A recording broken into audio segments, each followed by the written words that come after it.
Anyways, episode 10, Humble Harvest. Yep. We're just gonna talk some shit about growing today, I guess, right? Alright. You can put those on if you want. I don't know if they'll help you out or not. They help me stay in the zone. Alright. Anyways, yeah, I think we've talked a little shit back and forth online. Had some fun, you know, with the way everything's been going and kind of how pussified everything kind of is, you know, because I feel like we'll agree on a lot of the same shit. The small shit we might not agree on is probably not important. Mm-hmm.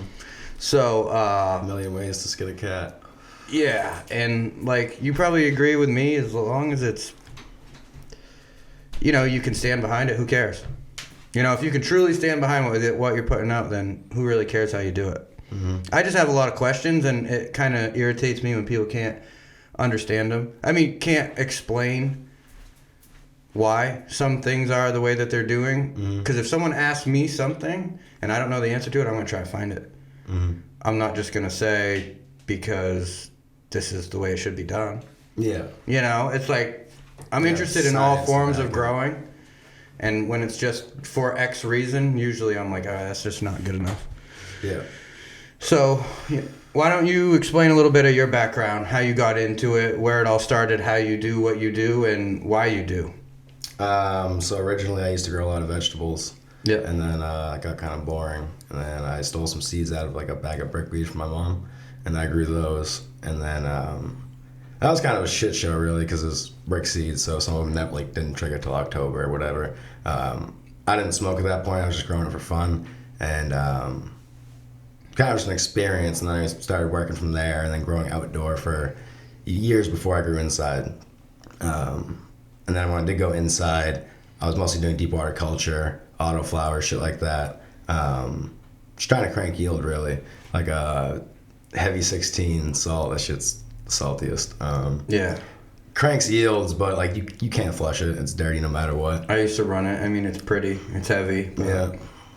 It's one of those things where you probably like me, when you see something, you're like, whoa, what's that? I want to do that. And how do I achieve that? You know? So, yeah, I went down that path for a while. Yeah, you can grow bats like this big, just colas all day long, but it's going to burn like shit, you know? Right. And until you see it burn the right way or smoke the way you want it to, then you think it's probably not really out there. You know, that's the way a lot of people think. Yeah.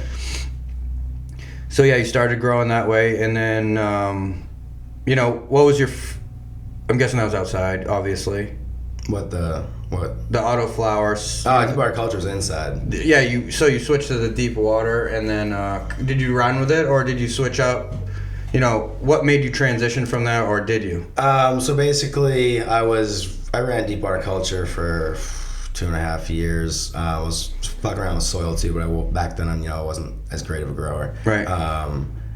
I had originally failed pretty hard with like Fox Farm and shit like that. Mm-hmm. So I was doing deep water culture, but then Joe Eugenio, Green Harvest Hydroponics, he turned me on to more organic stuff. He just kind of refused to sell me bottles and just tell me to do it that way. Yeah. And then I did do it his way, and then my yields were ridiculous. My quality was way better. At that point, outdoor, I was growing in swamps. So even if I had a, say, 65-gallon smart pot, the roots would run under the smart pot into the mud, and then it would get basically fresh compost tea out of the ground. And you wouldn't have to water them as much. So you could really get away with doing a lot more than you normally could. Right. With less labor. So did you move that inside? I ran bottles for a little bit after deep water culture, and then I switched to straight organics inside. Basically, I just finished out what I had. Yeah. So you stuck with that since then? Yeah, I like to play around with everything just for fun. Yeah. So I still do some bottle stuff, but mostly just straight super soil, organic, no-till type stuff. I like to mess around with different mixes and all that just to see what's different and how you can improve, because if you just stick to the same recipe endlessly, you're never going to get better or learn more or come up with better ways to do things. Yeah, no, 100%. I completely agree. We've ruined so much shit doing that. Mm-hmm. I mean, this is it. I'd say most of my skill comes from failing more times than most people have tried. I used to be a wicked alcoholic back in the day when I was doing like deep agriculture and hydroponic and everything. So I get drunk and have all these fucking great ideas. Oh, yeah. And like wake up in the morning and be like, what the fuck? I just torched my tent.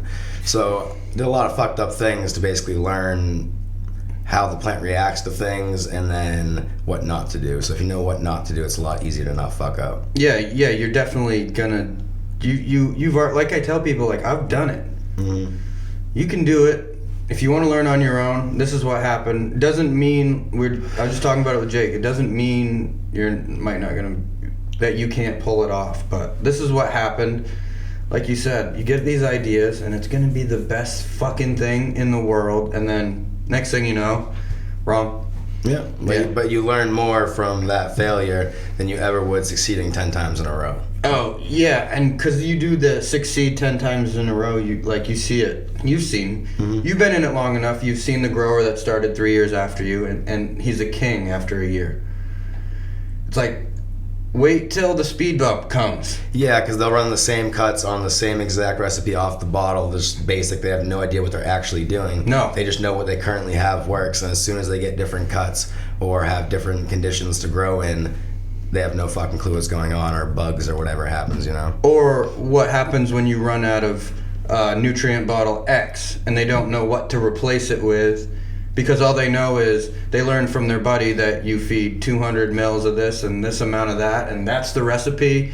And then, like I was finding at the local stores, I got to a point where they couldn't keep up with my orders, and shit would just be like 2 weeks out. Like, okay, what do I do now? I'm out of whatever this is for 2 weeks. Well, experiment, or don't use it. Sometimes I just wouldn't use it, and I'd be like, nothing happened. How much shit can I not use? Oh, yeah. When you start doing shit like that, you realize, like, especially if you run something stupid like advanced, like, you don't need majority of the shit. It's just extra stuff that could be combined in one bottle, and it's just in multiple bottles. But where was I going with that before? I had something to say, and then you talked for a bit, and I forgot. Yeah, so basically I think more people should take the approach of plant science and health in general instead of just the feeding a recipe, because when they're just feeding a recipe, they don't understand why they're doing what they're doing and how it could be replaced or done differently so that you wouldn't have that problem if you did run out of it or whatever it is. Yeah, just like I feel like with all the corporate stuff going on, like growers need to get their shit together and be a little more sustainable, because all the shit we need is very local. Yeah, and the ridiculous thing about it is, so just because it's a cannabis nutrient, it costs way more. If it was the same exact salt in a different bottle for anything else, it would be a tenth of the price. Hydro shops make ridiculous margins. Yeah, and I don't know if it's much as the shop as it is the supplier. I don't know. Well, the supplier's margins are way better than theirs, so obviously they're way more than 10 times what they're paying. But like your local hardware store makes like $4. Yeah. Not double. I mean, I think that's industry standard, or it used to be. Double. There's certain things that they don't make shit on, like soil, and there's other things that they can really pick up the margins on. So it depends what it is. I think that's kind of going away with like knowledge and people having to cut cost, because they're going like the smart guys that do run salt, they just go right to the bag of salt now instead of the jug. But that doesn't have a feed chart, it doesn't tell you how to do it. Yeah, you're talking like the raw nutrient packets where it's just the different salts. Yeah, and or like, I haven't talked to a lot of them. I'd like to, but the guy's just running straight jacks. Yeah, it's surprising what people with straight jacks and just other simple. I've seen a dude growing with lawn fert and like grows better weed than a lot of people do with, say, veg bloom or whatever. It's just funny what people do with basic kind of trash nutrients, but they're sometimes even cleaner than the bottled stuff meant for cannabis. So it's kind of interesting.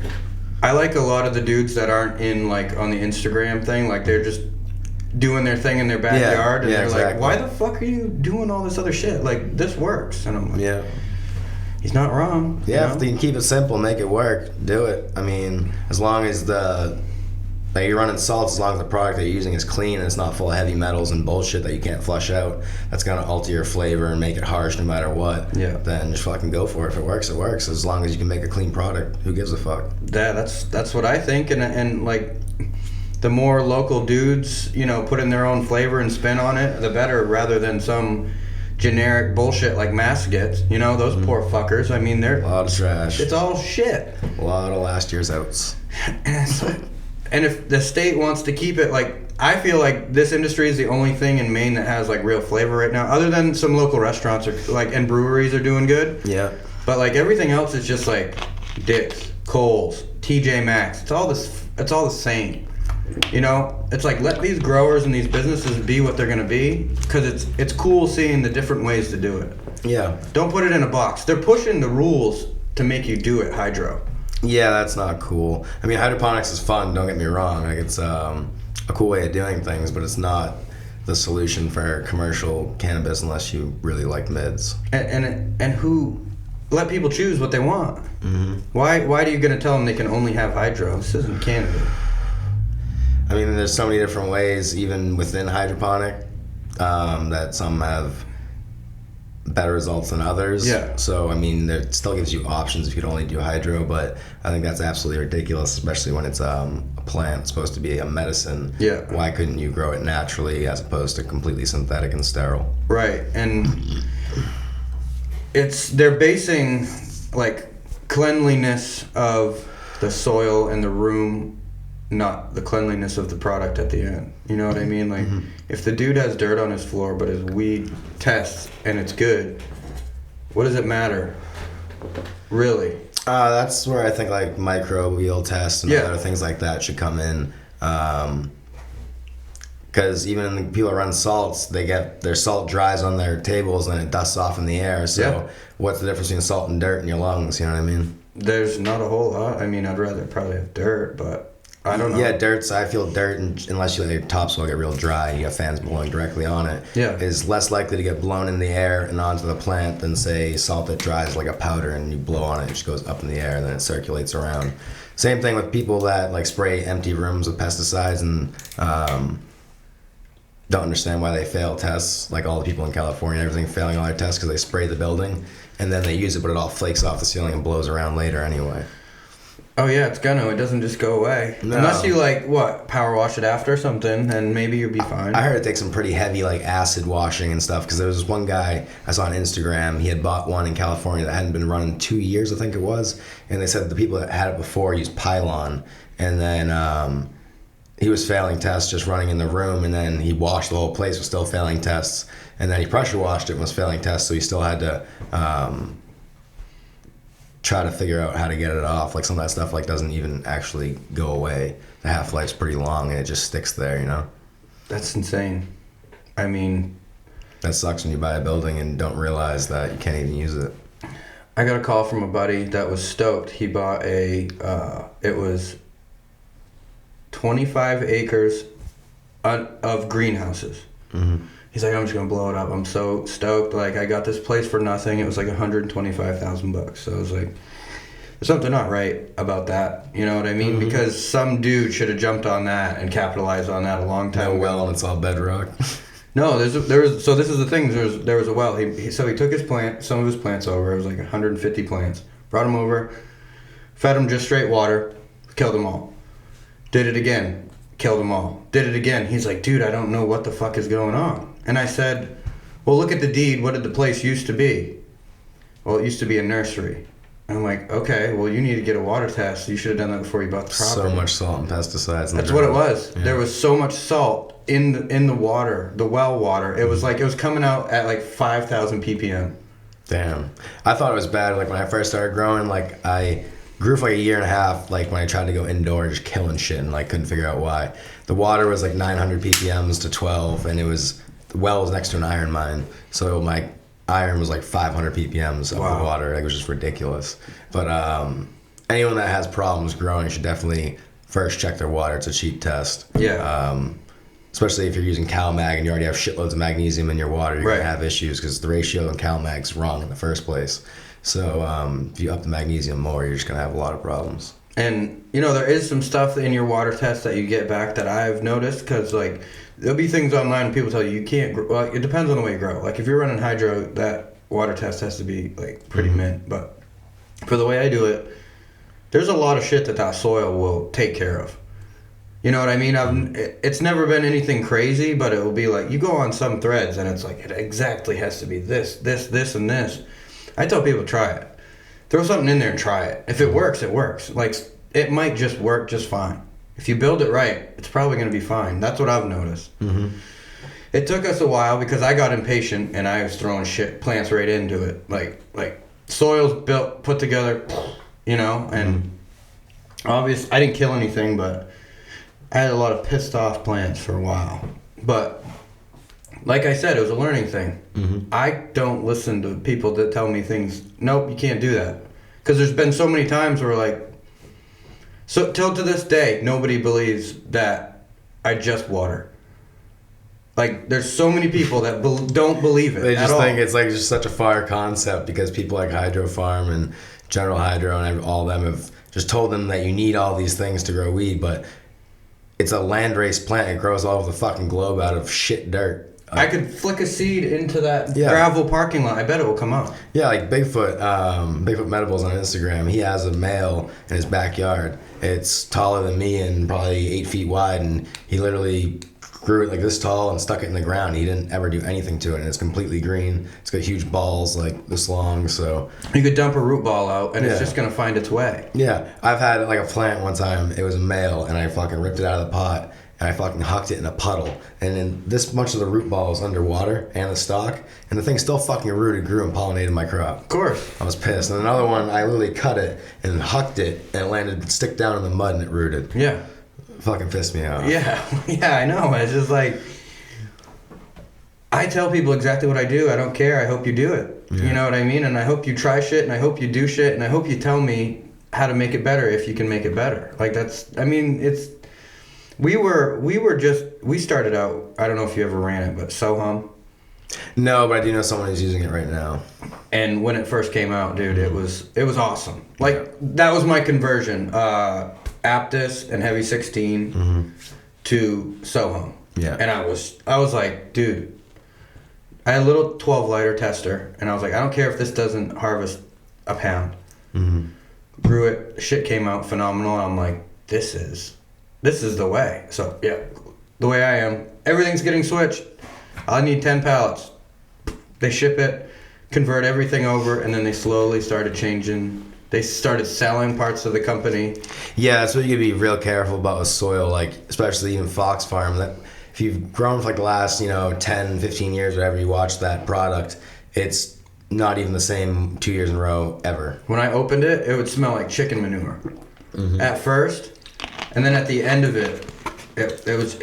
I swear it was very slightly amended Pro Mix. And I was like, this sucks. Yeah, they just downgrade it slightly every year until no one really notices and just starts feeding heavier, and then they're just selling you nothing for the same price. I mean, it was like $35 a bag. Yeah, for that's crazy. A cubic foot. Might have been 2. I don't remember. Hopefully 2. Yeah. 35 for a cubic foot's a lot. It was like $1,500 a pallet. Yeah, that's probably 35. And we were throwing it out every time because I just didn't fucking know. Yeah. What I did, I when I learned, it was cocoa, not heavy at the time. It was Cannah and Aptus.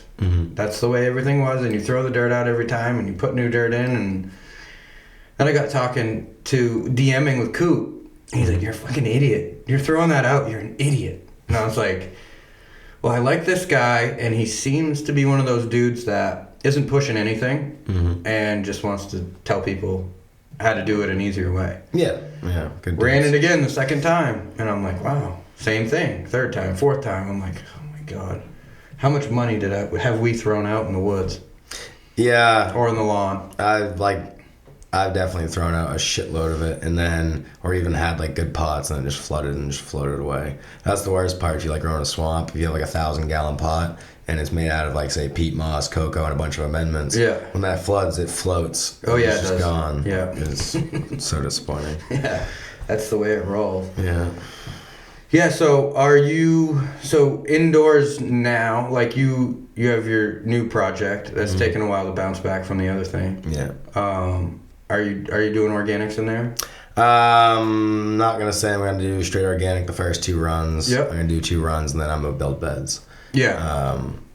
I need to turn some crops first. Right. It makes sense. I mean, but you're gonna go down the road of doing it whatever way you want to do, type of thing. Yeah, it's gonna be still very close to organic. I'm Yeah. just gonna be running a soil mix and a little bit of mineral-based line booster. Yeah, that'll be sweet. And so you're getting back to it. It must feel good. Yeah. Not having a license really sucked a lot. If I shouldn't say that. It wasn't fun. Yeah, I bet. I mean, it's just Like 2 years and 3 months. Yeah, Pretty brutal. one of those things, like I've learned, you're just better to do it on your own. Mm-hmm. Because we've learned the hard way too. It's just hard, It's too many moving parts sometimes. Mm-hmm. And to me, it's always going to be the grows first. The rest of the shit, it's just extra. Mm-hmm. You know what I mean? That's the driving force of, if you're going to be in this business, it has to be number one.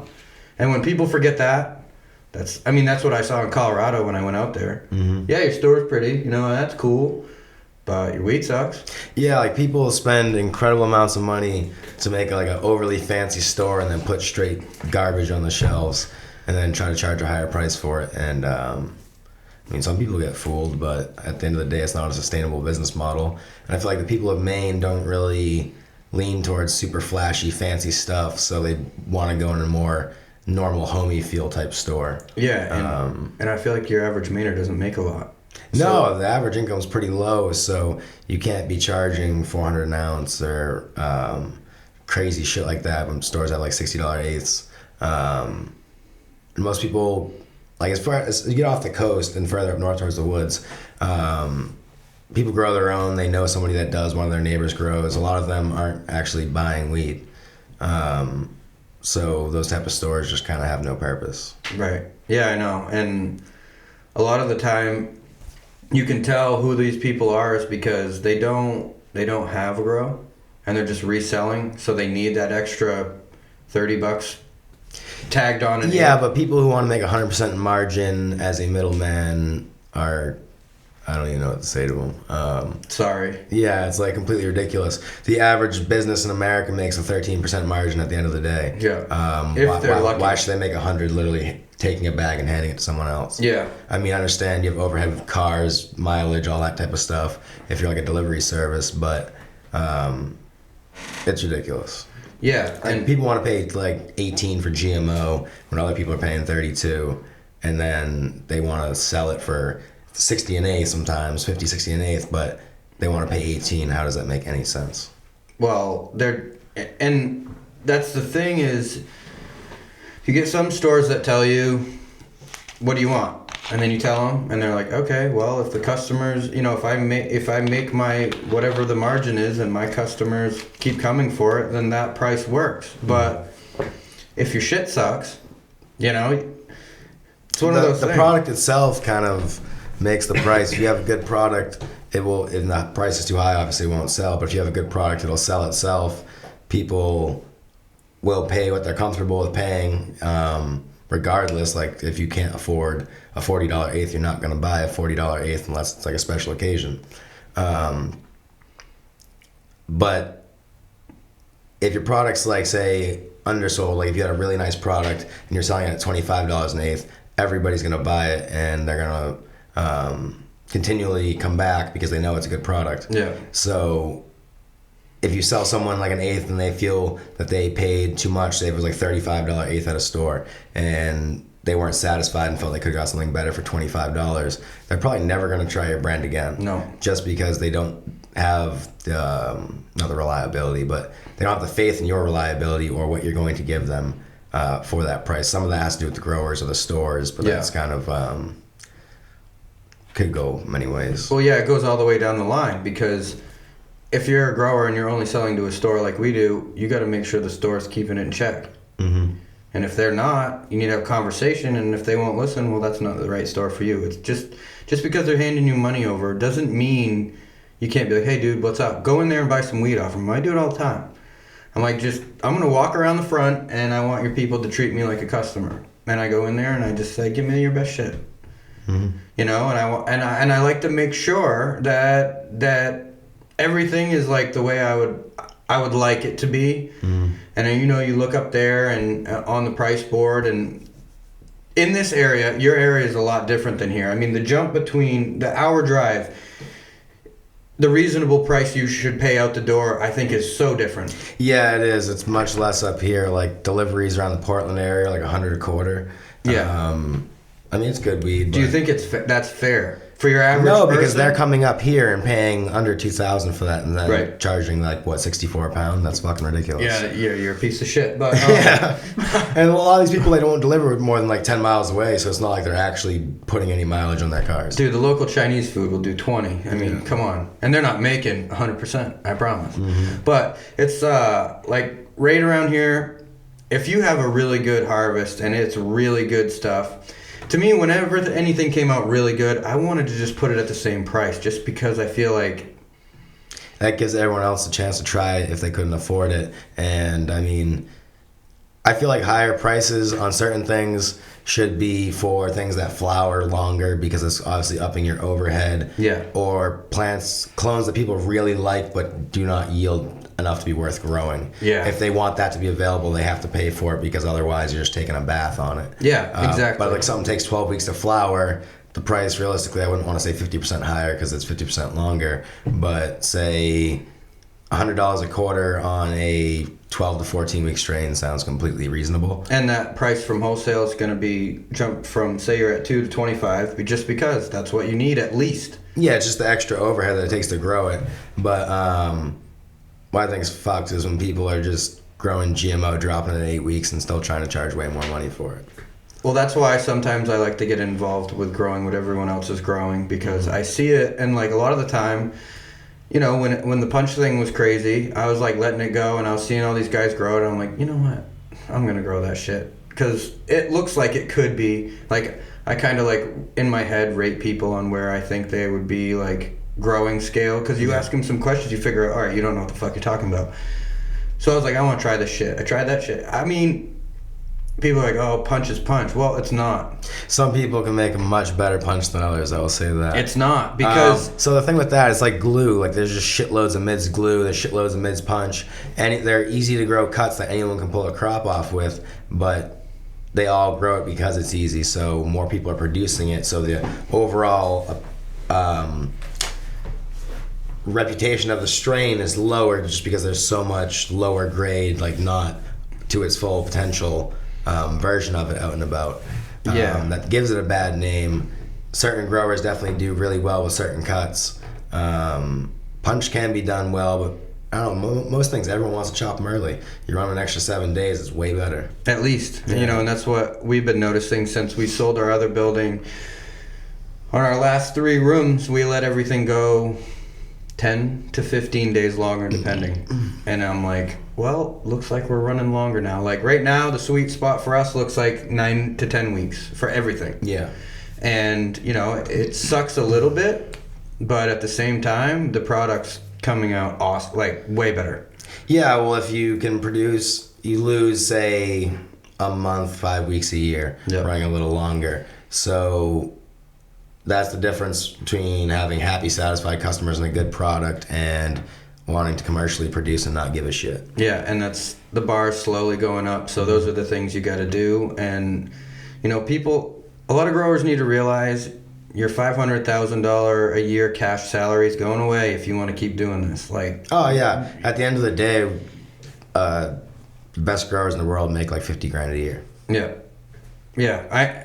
And it's just because they put their money where it's supposed to be. Mm-hmm.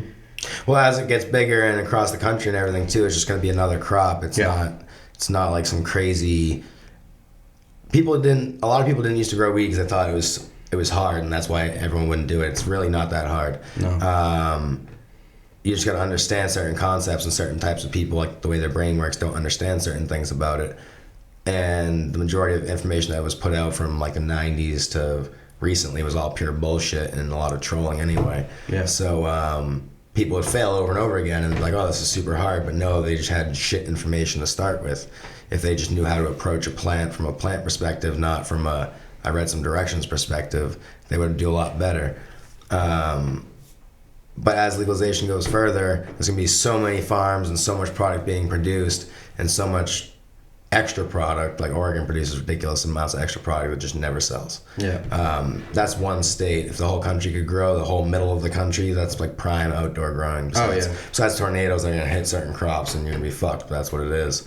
That's just so much space, and it'll be grown like corn, like fields, like field hemp. Yeah. But for like CBD flower, the way they do it with the spacing and everything.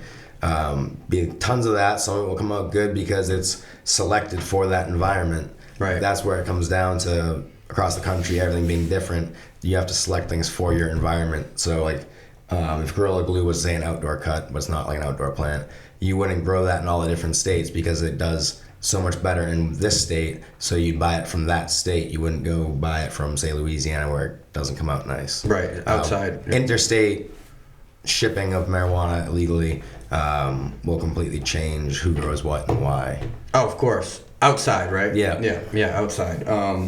Like you were saying about the glue, is like, when glue's good, it's probably one of the best strains out there. When someone hits it, it's like, give me that. But I also see it hacked. Yeah, a lot of people, that's what I like about the hype cuts like that. They're mostly all easy to grow, but you can really judge a grower based on, like, say, their glue or their punch or their wedding cake, because everybody grows it, so you can see across the board what's wrong with their approach and or just the quality in general, because if they may not care for it as well or just don't care or whatever. You can really judge growers across the table that way. Yeah. See who stands out in different categories, like terpenes or trichome production, or doesn't beat the shit out of their weed with a machine trimmer or whatever. I like them for that purpose. Yeah, and then you have, like, you could really, what takes it from like a B+ grower into the A's is like, do they have their trimmers on point? Mm-hmm.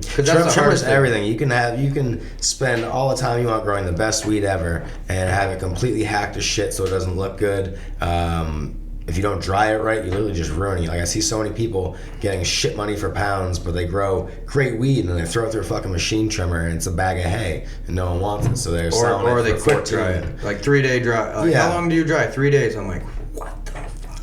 I like to, like, personally, if it's an option, depending on how big you grow your plant, sometimes they're just too big, you can't hang it whole. But a whole plant hang till it's ready. Yeah. There's no specific day. They all have different membranes and everything. They don't dry the same.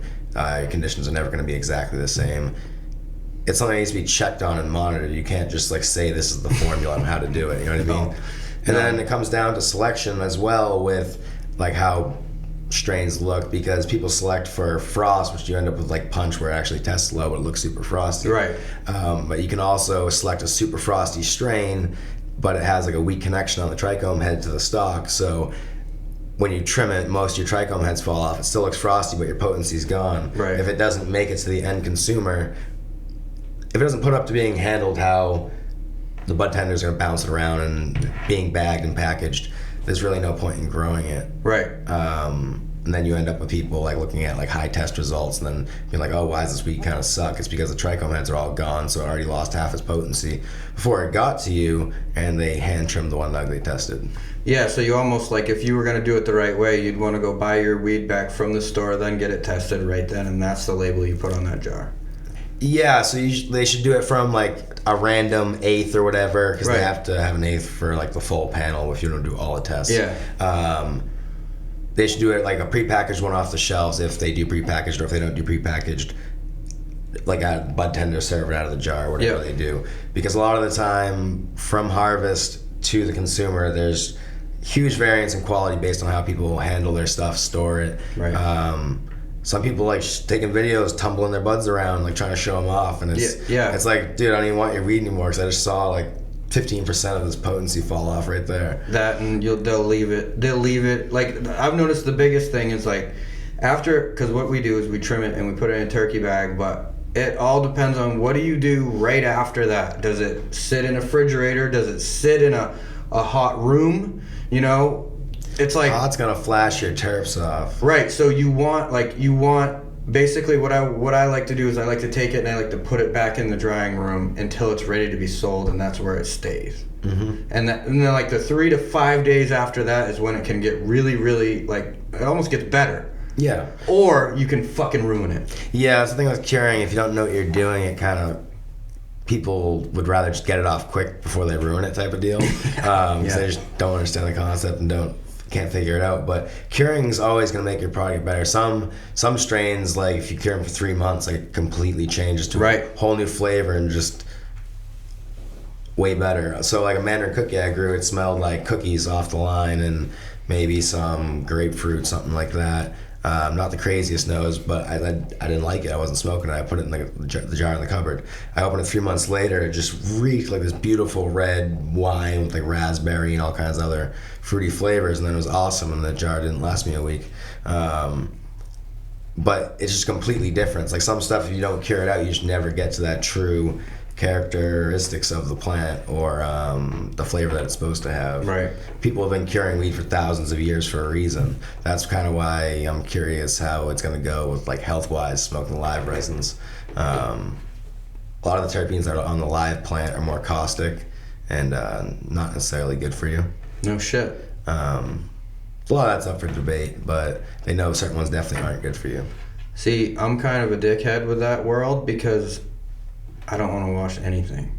Like, I want the bud to go to the shelf. That's just me personally. Like, yeah, I'm only really I want to produce flour, wholesale flour. Might be doing something with someone 6-star like full melt dry sift, but other than that, I'm not really interested in. I'm not really. It's because I'm not into it. You know what I mean? I don't dab myself. I mean, I'll smoke some hash or like dry sift. Like, I don't really like dabbing. I'll do like, I don't know, 15, 20 times a year. Yeah. Or if I grew something and had it processed, I'd try it, obviously.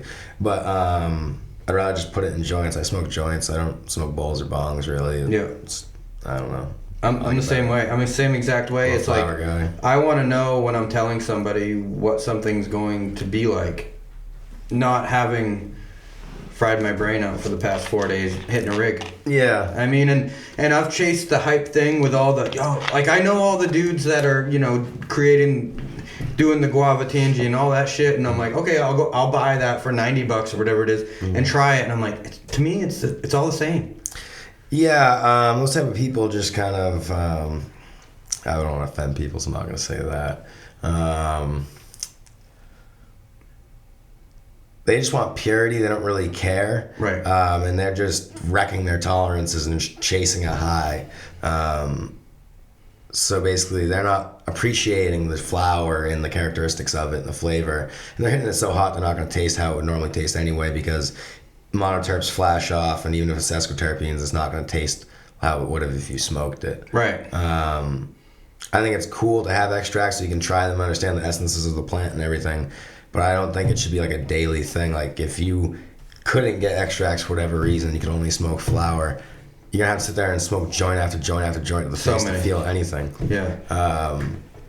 Like that dude Cookies 207. I got nothing against him or anything. I think it's kind of I look at him as more of an experiment scientifically on like the potential health problems or lack thereof of dabbing, because he takes humongous globs all day every day, and his lungs seem to work fucking fine because he's just blowing these crazy clouds. He's been doing it for years. Dude, I don't get it. Just like grams at a time. Like, I'm curious how his tolerance is. Like, if he smokes flower, like, would it even touch him, you know? It's probably nothing. But I have also seen people where it's like they do nothing but dab, and then they do smoke flower, and sometimes it gets them like wrecked. I've heard that. It's just like they're so used to straight THCA, like taking rips, that they don't get any of the other things that have the entourage effect together. Right. So they're missing that whole palette. So just having that touch the THC makes all that difference to them. I think it goes both ways depending on people, because some people don't really feel edibles and others do as well too. So, and once you get like behind the curtain in the industry, like, not many dudes are producing top shelf bud and just sending it to the extractor. I mean, what's the point? I mean, for a little bit, their extracts were just so cheap. I mean, they still are, but they started to go up. I think originally people were blasting stuff because it was unsellable, or because they would make more money doing so. And yeah, they can't. They got to a point where you couldn't pass off the shit with PM on it. Yeah, and then that's why a lot of people were doing slabs for a while. But then people started liking slabs and wanted slabs and wanted nug run slabs. So people were selling it for a little bit higher price, making nice slabs. But then like Green Truck and shit was pumping out ounces for like $300, $350, and that just completely decimated shatter on this like Maine, New England area anyway. Like they just completely destroyed the market that one summer. They just it was done, and now no one's ever gonna pay more for shatter again. Just it doesn't matter if it's the same exact cannabinoids as any other product in any other form of butane extraction. They just refuse to pay more for it. Yeah. But they'll happily pay 70 a gram for something else that's the same exact monomolecular substances in two different spots in a different consistency. Same exact thing. Yeah. They just won't pay because they just dropped the price real low that one time. Yeah, I know. It's insane. It's insane. But yeah, like I was saying, like you don't see, like I said, like for the customers, like a lot of them don't understand. You don't see a guy like a grower that loves what he does, producing top shelf bud, and just being like, this is all going to the lab. The goal is to get it to you like that. If it comes out that good, why are you going to do the other shit? I feel like some of it comes to the growers that have regular jobs and small grows. Yeah. The ones that are doing straight hash rods and growing really nice stuff. They generally probably personally prefer to dab. And it's just way fucking easier for them because they can just freeze it or buck it down and freeze it and send it off to the dude. Yeah. And then sell one jar for a nice crazy wholesale price or gram it out and give it to a caregiver. Yeah. They don't have to sit there and trim all the weed, you know? Yeah, exactly. That's like if you literally don't have time to do it, it's a good option. But other than growing for like some people, I could understand growing for hash rods if you have certain cuts that hit a number that is reasonable, slightly above wholesale of your flower or whatever. Yeah. Just to produce a nice product, like a boutique type thing. That's cool, but I like growing flower. Yeah, and I like selling it. I like the whole process of it. I like.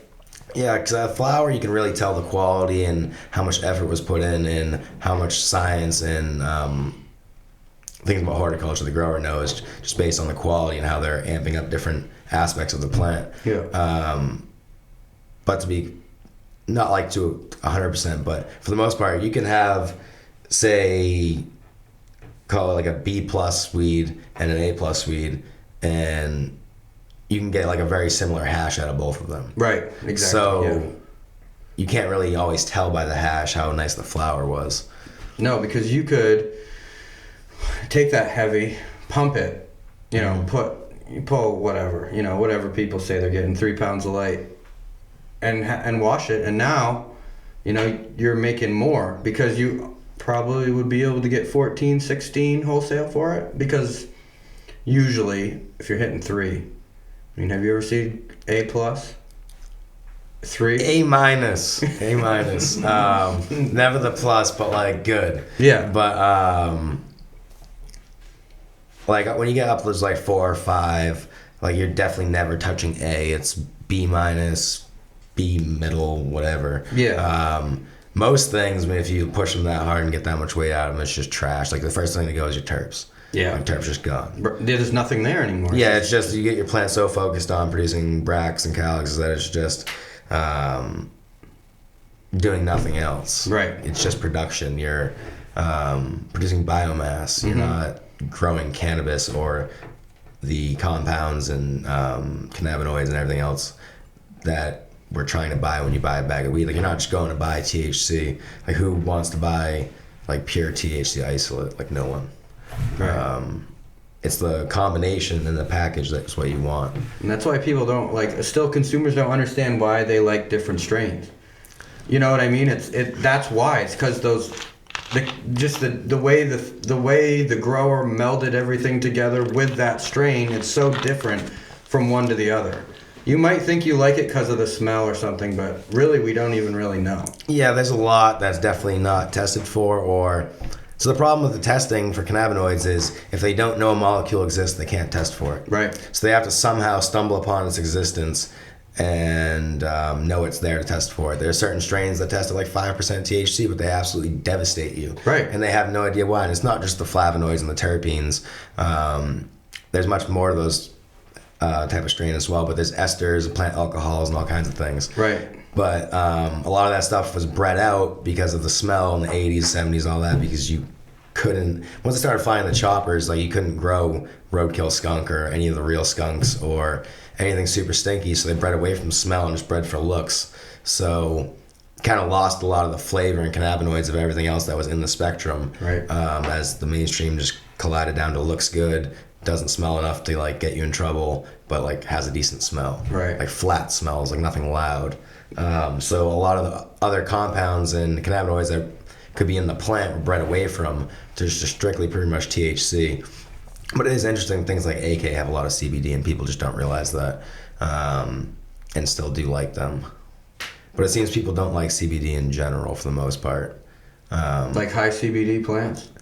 Yeah, I feel like a lot of people just like hear CBD and they're just like no, or they don't like it. It seems like people that are generally healthy just have no interest in it. Yeah, it's kind of like it takes away from their high, and they just something about it they don't like. Yeah, I mean, to me, I don't really try to look into all that shit until after I've tried it, and then I'll dig into it because I don't want to be biased going in at all. Because a strain that we grow, the sour banana, it like I smoke it and it's like whatever you call it, daytime weed, whatever you want to call it, but it gets you in this weird way, but it's only tested at 16. And if I tested it first and it said it was tested at 16, like I probably wouldn't even have tried it, because when I go into a store, I say, give me your strongest shit. That's what I want. Yeah, that's the weird thing, because I used to go out to Denver pretty frequently, actually. I tried a lot of different things from a lot of different people, and they all have test labels on them, so you know what they're at least trying to tell you it is. Yeah. One of the better weeds, the best weed in Denver is definitely, I believe that it actually literally is above 30% THC, because it's just not that much plant material and just huge fucking resin heads. Like if you washed it, it'd probably be all over 200 micron. Yeah. The Alien Rock Candy from Kind Love. I got to Denver at like 11:30, like when I got this weed at night, and the only thing that was open was Kind Love and like 3 other stores in the outskirts, because they're past the city limits, so they can be open till midnight. And I got the Alien Rock Candy. I got like a gram of that, and I got some shatters to try it because I was gonna go to a bunch of different stores the next day. And I went to go to this hotel. It was like one of the only ones that was still open that I could get a room at, and it was like this old Asian lady. And I got there, and I was just I hadn't smoked for like 2 days because I was driving, so I was just ripped out of my skull. Like, the stuff was potent. Like, I was confused. Like, I was dealing with this lady, and like, just the way she was looking at me, she thought it was weird, because that was on Colfax in Denver, if anyone knows what that is. There's a lot of hookers and shit over there. I didn't know. It was the only one that was open. Yeah. But she was like being weird. She's like, oh, you're not bringing anyone else up here? And I was just like getting confused because I didn't know what she was saying. For some of the stuff she's saying, I couldn't understand her. Yeah. And just her like suspicion. And I was just so high, it just weirded me out wicked bad. And I was just, it's quite an experience with that weed anyway. And I didn't even smoke a whole joint of it. Is Kind Love is the one on the second floor? Yeah, so the down floor is the medical, and then there's the grocery store right there. Yeah, and then when we went, there's like 5 different people you could like kind of go into. Yeah, so there's like a little counter over here. I think they remodeled recently, but there used to be like the counter over here. There's like the clones here, bud tender, bud tender, bud tender, bud tender.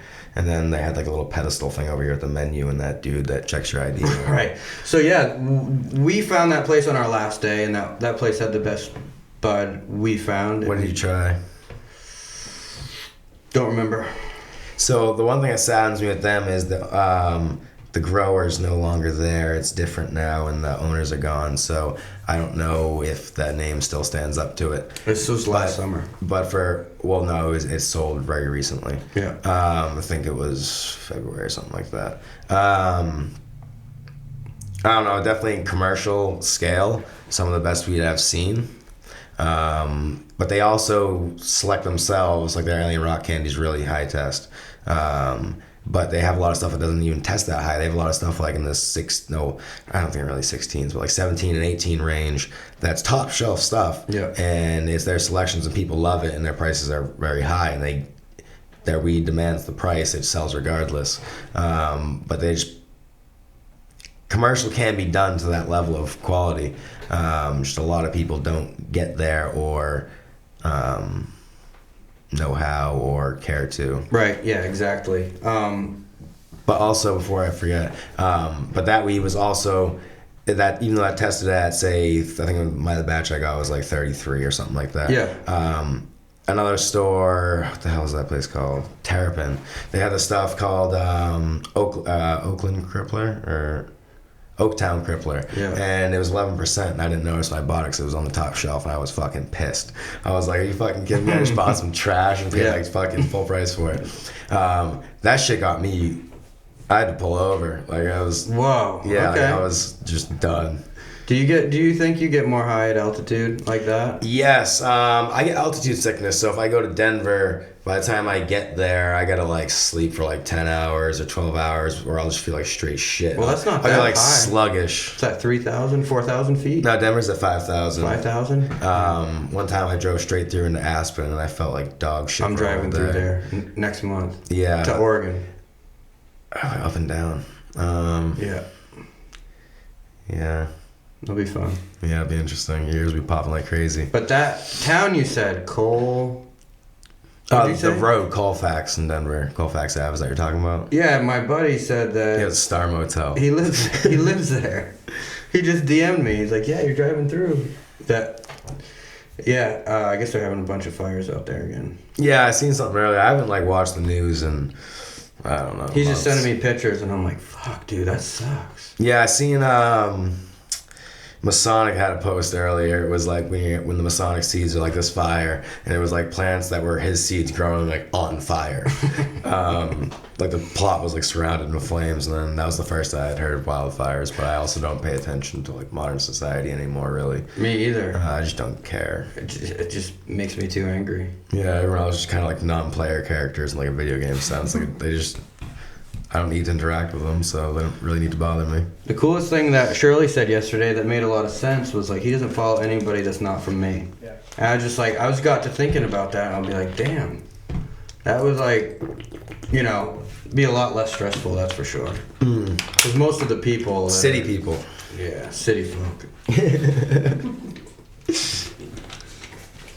Not like me. Yeah, I don't know, I mean... I feel like Maine's market is very demanding in quality, and like I like that, because out there it was kind of like this one dude, like we went into the store, and it was like the weed, like it didn't want to buy any, but I felt like you're kind of a dick if you don't.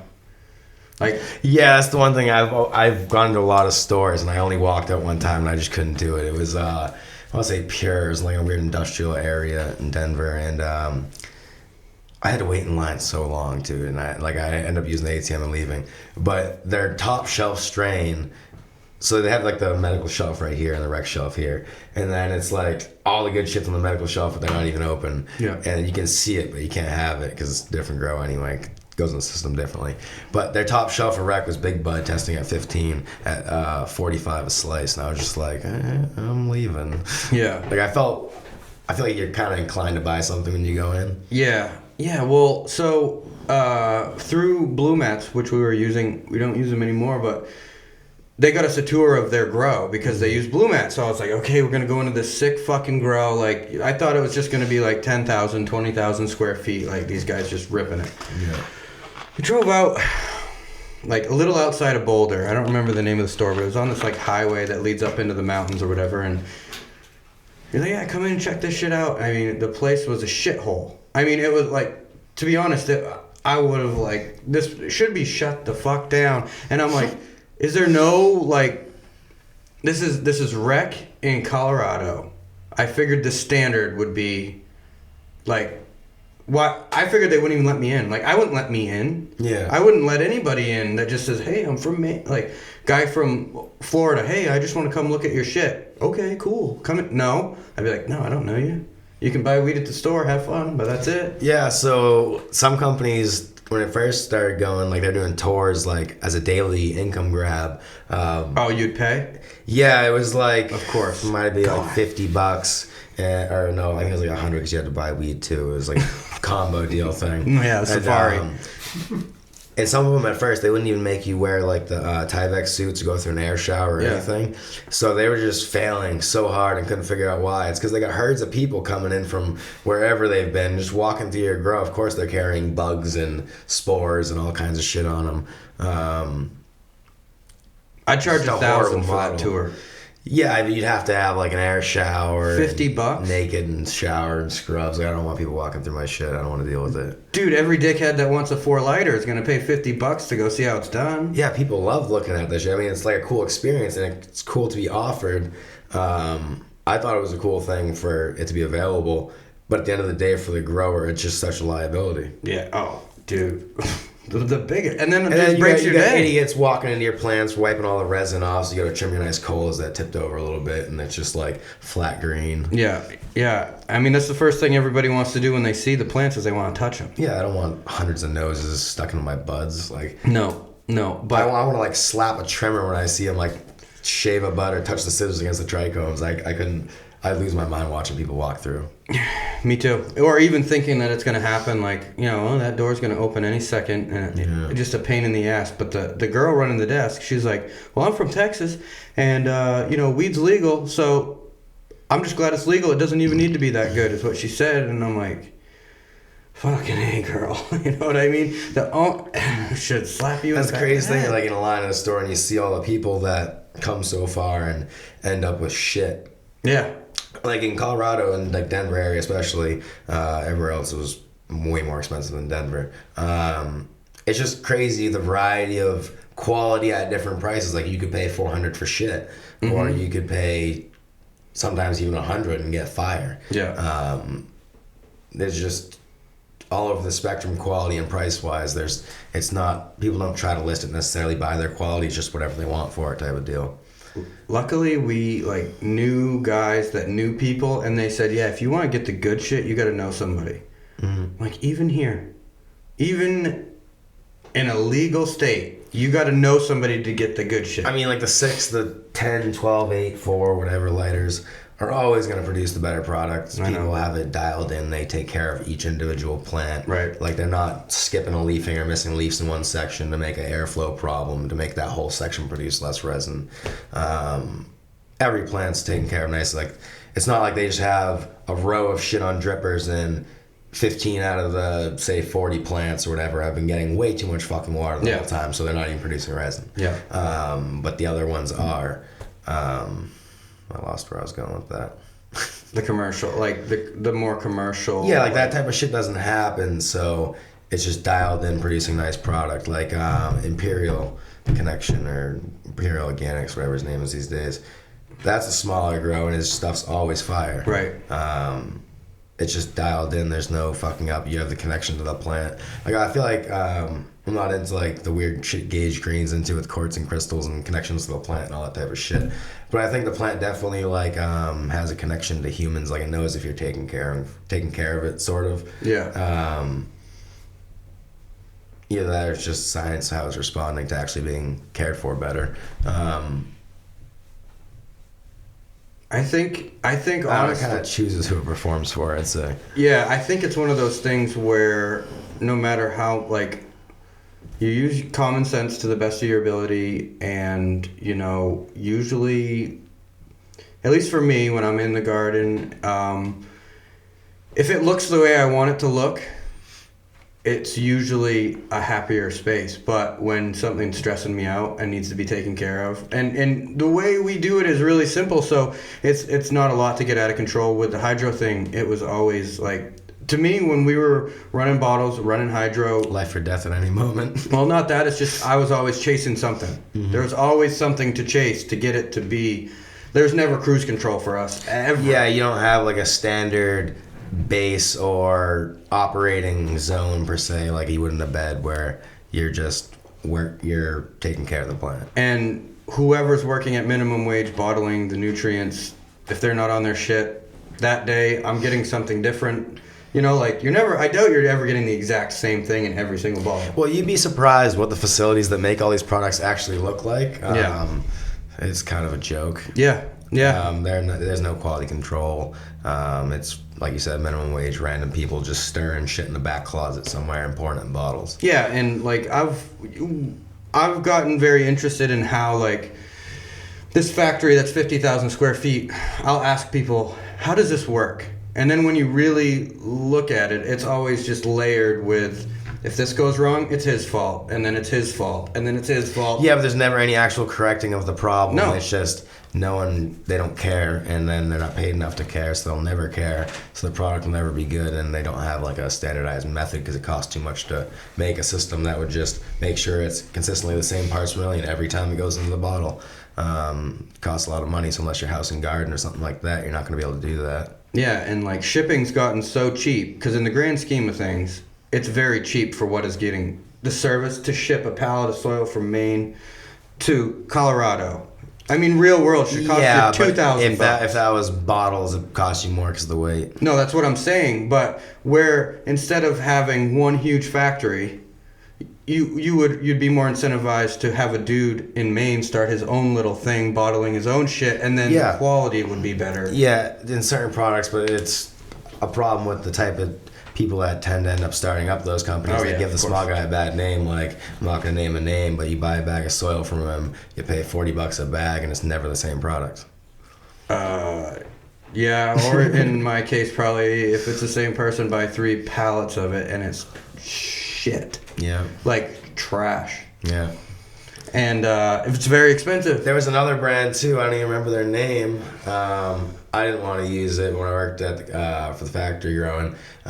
Jared wanted to try it, so I was like, whatever. I don't remember the fucking name, but it was some real good name company from like out west or something like that, soil. And then they opened a branch up here.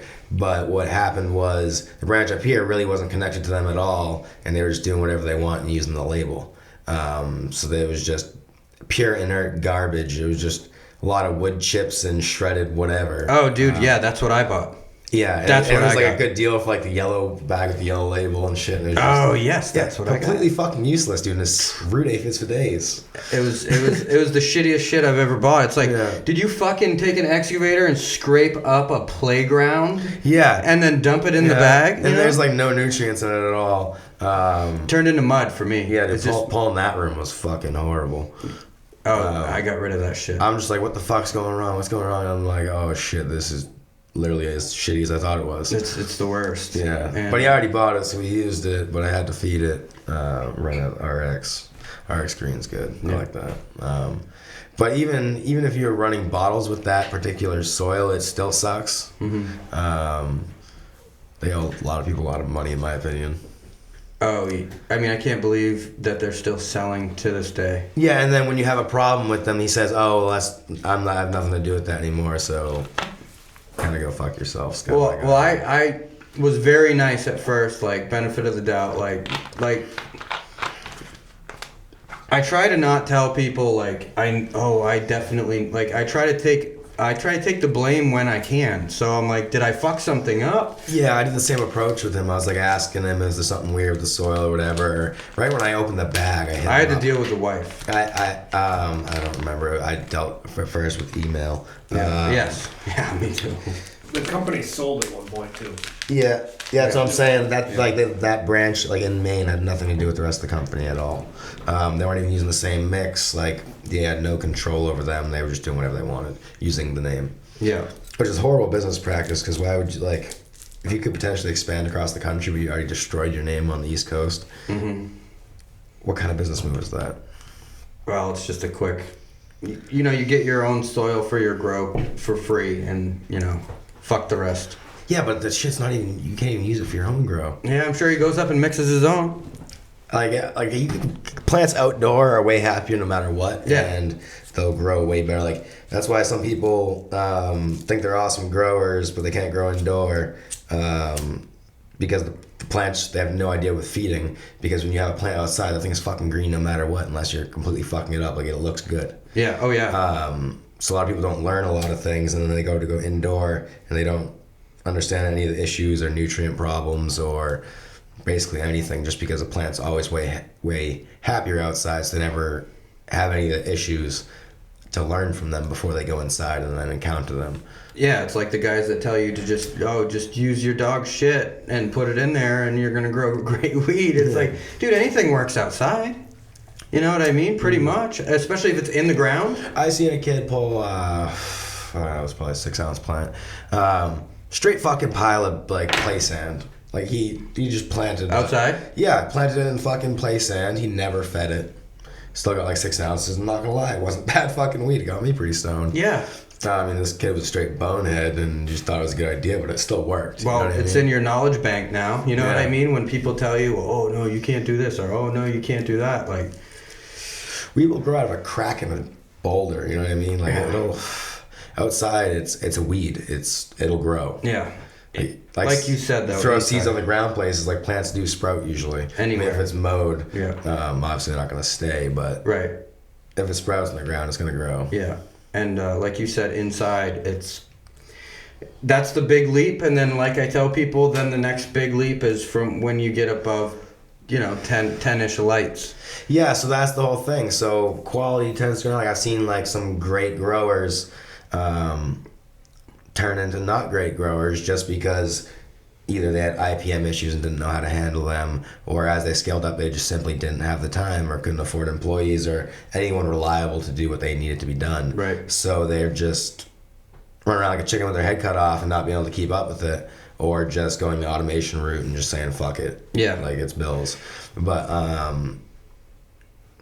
that's the thing. Like, I don't think real quality craft, I mean, I've been wronged by, like, people like Kind Love who... that alien rock candy comes out of like a 120 light room. But for the most part, real craft quality can't really ever come out of anything bigger than 30 lights. Unless you have a really good team, and then at that scale, how are you going to have a really good team when you're not making enough money to afford one? Yeah, and that's why the way I tried to... What I'm like, my goal is to probably here will be... 100, probably 120-ish. But, that's why, like, when Corey proved himself, the guy that works with me is supposed to be here today, but he's in love now. That's how it goes. I gave him a part of the business. You gotta have balance in life. You know what I mean? He's not an employee. You're a part of the business. So now, when employee 2 and 3 come on, you're an owner talking to an employee. You're not an employee talking to an employee anymore. And he knows exactly what should be happen. And when these people get the opportunity, you're going to have an opportunity to own part of this if you help us produce more. But everybody wants to work with weed. But I tell everybody, 7 days a week. Most of the people that want to work with weed don't actually want to work with weed. They just want to say they work with weed. Yeah, and they want to take a couple They pictures. don't, the lifestyle, they don't want to be a slave to the plant, and that's what it is. Like, you're a grower unless you have a really good fucking team. You're not going on vacation. You're fucking stuck. You know what I mean? Yeah, and you're a slave to the plant. You have to be able to go deal with the plants at any given time for any given reason. If you have good equipment and it's done right, you don't have to run out as much. But. And I like me and Corey, we just cover for each other. Like when each other is gone, it fucking sucks because it's all on. Like we run shit efficient as shit. Yeah, like with beds and everything, it makes everything way smoother.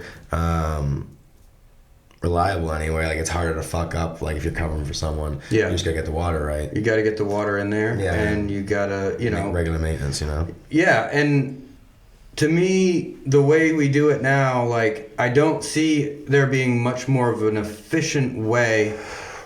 Like, if you're gonna, I think sustainability goes with efficiency. Like, I see us now, like, we've run the beds for 8 runs. This is our 8th run. That's the 8th run out of those beds. I don't foresee having to replace that medium. No. And even if I do... Add to it, but, like, not replace it. Even if I do and it's yearly... Okay, so each room costs $2,500 in soil for a whole year's worth of nutrients. Mm-hmm. I mean... Way cheaper than bottles at the end of the day. How do you get more efficient than that? Well, you gotta count in, too, also the labor. You're doing it once. You're doing it once, you're not... and like, transplanting, that's a lot of labor. That's a lot of bags, like, if you're using bags, like Smart Pots or whatever. Yeah. Or pots. That's a lot of extra cleanup time. You're cleaning pots. Yeah, it's just man hours. Yeah, and so we take like right out of the clone dome right into the bed, 4x4 bed. That's it. You know what I mean? Because I veg in every room I flower in. They that's their room until it's done, and then I'll that room's cut down. That room that's vegging gets flowered. See, what I'm doing, I can't do it that way, but sort of like that. But I'm gonna be like, get them to like say 20, 30 gallon plants, and then throw them in a bed, and then wheel that right into the flower room. Yeah. Big wide doors. Yeah, and everyone's gonna do it a different way, but for me, that just is the way I want to do it, the way it makes the most sense for me. And some people would want that flower room always flowering, but I like to clean my veg room out. Yeah, I like your way. It just doesn't work for me because the flower room's 1,800 square feet. Right. So there's just not a fucking option. Right, and luckily I've gotten to just. The buildings were here, but I got to kind of build it the way I wanted to this time, and that's the way I wanted to build it. It's just like have the veg room be as small as possible, and like just all I need is a clone room, so not much more than this. Mm-hmm.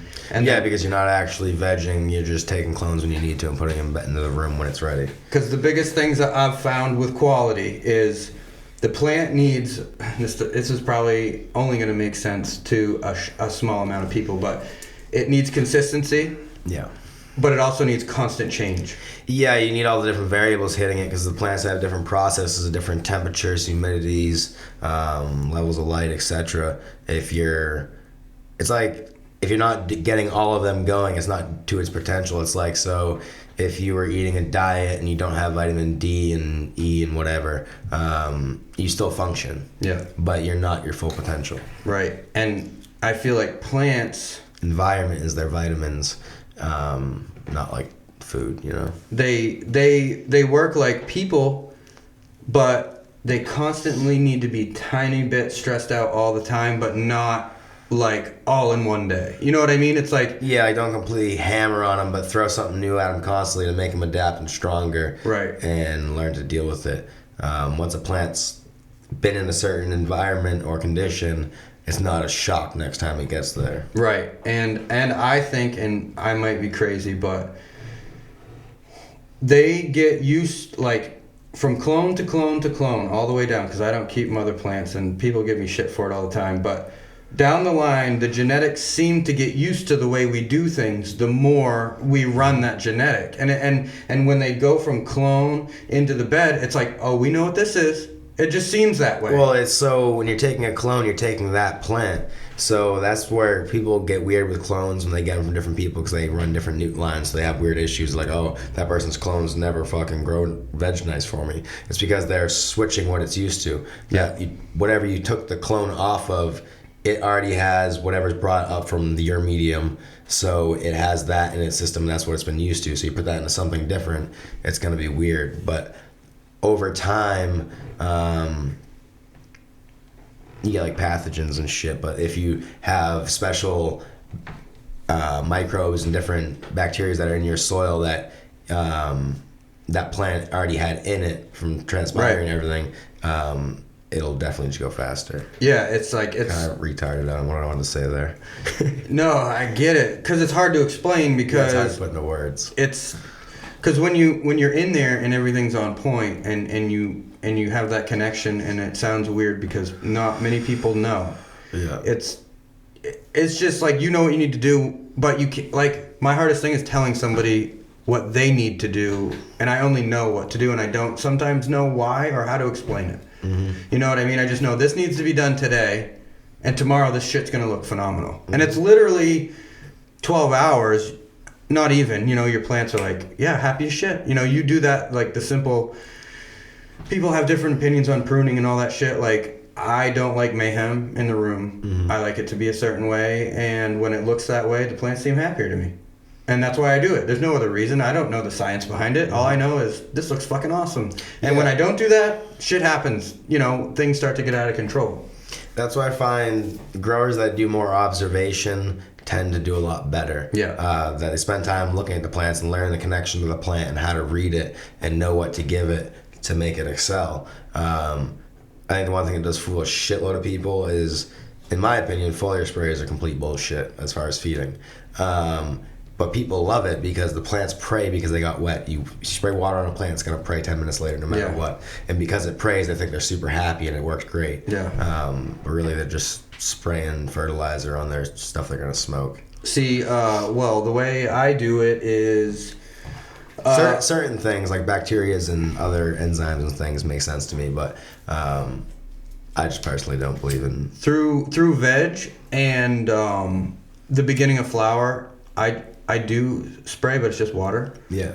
Because, like, and this is my experience being outside, is that morning when it's like a light mist and then the sun comes out, like, never see happier plants than that.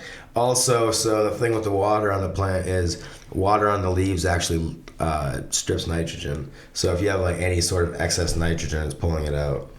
Yeah, so what I was also thinking might happen too is like the way we cycles it, you know? The way we do the beds and everything, like there is microbes on the top of the leaf, and there's no way those are different than what's in the soil, and it's getting knocked down into the soil. And like the more diversity I notice that I can have down there, the happier that plant is, no matter what. Yeah, everything in there has got its job, but it's enabling the next guy and say the workforce, we'll call it, makes his job better and him able to perform better, so they all have synergy and make different things available to each other and making the whole thing just function better. Yeah, it's like the plant might not want that today, but tomorrow it may need it. You know, it may need it or want it, and if it has what it wants, it's going to give you what you want. I mean, it's that easy. Yeah, at the end of the day, we're just basically microbe feeders or soil builders and pruners. And we're never ever going to be able to do what's done out there. I mean, it's just it's ever changing. It's different. It's a completely different approach. There's no point in trying to emulate the sun. But I did hear about some really cool LEDs that are, I think they were supposed to come out already, but they never did yet. But you could set the spectrum to different like GPS coordinates on Earth. So like certain strains do really good outside at like say this part of the Earth. We'll just say Humboldt. So you could set your spectrum to Humboldt. I'm not sure if it would work well or what the results will be. It'll be very interesting to see what they are. Yeah. That could be game changing, or it could just be nonsense. Yeah. I mean, that would be the closest we could get to actually emulating it or doing that, but I don't think it's possible. Yeah, I know. I like the way that they adapt to whatever. If your environment's consistent, the way they adapt. So I'll probably stick with that for a while. Like, you know, like I just see all this shit. Like I like getting on there sometimes and talking shit when people start talking about that kind. Like, dude, you can't even make a plant go to harvest, but you're gonna talk about like simulating out the Afghanistan mountains. You know, you're gonna truck sand in your room. Yeah, and, you know, like it's they're like jumping past everything and going for like full professor mode. Yeah, and it's like you need to learn to like figure out how much water you're putting on your plant. I'm not gonna exactly call this person out, but it's like I know their grow and I know it's a closet grow. Dude, good for you, great.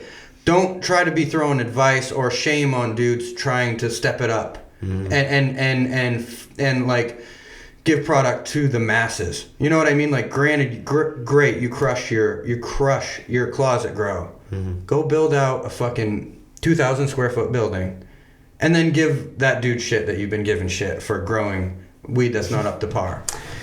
Yeah, that's the thing, because that guy with one plant's always going to have his focus on one plant, and those type of people generally have that, like, I don't know what to call it, some sort of syndrome, I guess you could say, that just because they grow it even in their head, no matter if it's shit or not, like, they'll think it, like they have like placebo syndrome of sorts.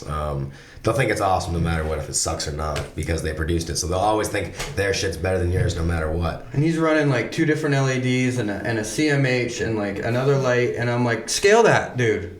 Fucking scale that whole thing. Yeah, or even just like do a map of his actual light footprint, because it's probably not correct, you know what I mean? It's like, dude, if I look at your picture and you're still plugging shit into 120, like, you don't fucking have a clue. You're plugging your light into the timer into the 120. Paying double. And you're trying to give advice to these commercial guys that you think they grow shitty weed. Just don't fucking buy the weed. Or, you know, try it. You know, find someone to loan you 150, 200 grand. Good luck. You know, and you know, quit your job and take the leap is what I'll call it. There's so many people on there, and you know, like what I was getting back to saying is these guys with all these theories. I was like, well, dude, okay, let's try this. Like outside, at least once a year, there's a fucking hurricane. Simulate that in your room. You know what I mean? Rip some shit off the wall. You know, spray your lights down. Maybe your plants will like it even more. You know, it's like you can't. Inside, it's a different game. Yeah, it's a different fucking game. And that's what I've noticed at least. Well, outside, just the amount of air exchange and resins made from the plant transpiring. So the air exchange allows the plant to transpire way more throughout the day, right? Which allows it to produce more resin in general. So even if you're a terrible grower, you can get a decent potency out of your weed. Well, that and what it is outside is exactly what it's supposed to be all the time. It's what it's adapted to for who knows how many thousands of years. Yeah, I mean, it's just exactly what it's supposed... The outside is exactly what it's supposed to be all the time. So, like, yeah, no shit. But doing it inside, I've noticed, is maybe the weed's not better, but it's what people want more. That It's what they've been... trained. Yes. Yeah. So that works. Because, like, I'll take... If I smell a bag that I like and it's ugly as fuck, I don't care. I'll buy it. I'll smoke it. Has seeds in it. I don't care. You know what I mean? That doesn't mean anything to me. Yeah, because sometimes the ugly weed just wrecks you. Right, and like I tell people, like we grow this one strain and I can't get it to not have seeds in it. Mm-hmm. But people love it because it absolutely mutilates. You know, it just fucks people up. And they're like, don't stop growing it. I don't care about seeds. And I was like, okay. You know? Yeah, because as long as it's like less than like... Oh, it's not a shitload. 8 seeds per gram. People... Well, 8 seeds a gram is pretty high, I guess. So let's say 4 seeds a gram. I don't know. I don't mind 8 seeds a gram. Well, what I do is I weigh it so that the store could sell it at 4 grams an eighth. Mm-hmm. And I adjust the price accordingly. You know what I mean? And then everyone doesn't give a shit. But I tell people, like... There's gonna be seeds in this. Yeah, as long as you tell them, because it really sucks if you throw your weed through a grinder and you don't know why it's so fucking harsh because you ground up a seed and didn't notice. And I'm gonna get shit from that one fucking dude that found a seed, you know, and it's like, or it's more. It's a fucking plant. It happens. There's certain strains just put 3 seeds in the lowers no matter what anyway. You know what I mean? Especially when without you're even having bananas. Growing, like when you're really shooting to get really, really good shit. It's like it's gonna. Sometimes you should be harming it. Like at the end, you know? You're right. And that's what I tell people. Like, if you really want... That's how you flex the resin out of it. If you really want to push that plant, like, what we're doing is pushing that shit. Mm-hmm. And, you know, at the end of flower, if your plants don't look, like, pissed and fucked, mm-hmm. then they're not done yet. You know what I mean? Yeah. If it looks like, okay, this bitch has had enough, mm-hmm. that's when we're like, we just need to take it. If you're taking it down when it's happy as fuck, it's probably not done. No, never. And that last push is going to sometimes push you into the whatever you want to call it. Because really, once it hits peak, it's going to actually die off. Yeah. Because it signals that it's done. Yeah. So like when a plant grows and the flower's out, it's supposed to signal that it's done as soon as the seeds would be ripe or its period to grow seeds is done. Right. And then it dies. That's just what it does. Yeah. They don't continue to live until it's cold. They just die. Right. So... I don't know, a lot of people love chopping with like super dark green fans and green bud that's not developed. I don't get it, but they do. Like when it sounds fucked up, but like when I grab a fan leaf, if it feels like mush, we're getting close. You know? It's like it starts like at the end like it like gets a little softer, but like almost like it's not holding as much water as it normally would. Right. It has a little stretch to it off the stem. The like it's like it starts to get like weaker, like a. Like if you were to pull on like an old piece of bok choy. Oh yeah, or like it's the exact opposite of what you want from apples. You know, like it's like a rotten apple almost. Yeah.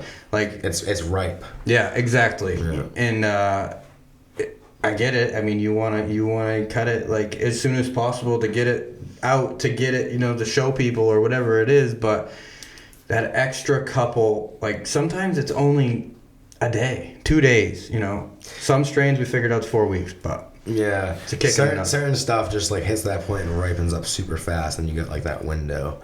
But it's just crazy seeing so many people spend so much time and then chop it that 2 or 3 days early and not get that so much better product because they want to have this fine calendar line that gives them this many dollars.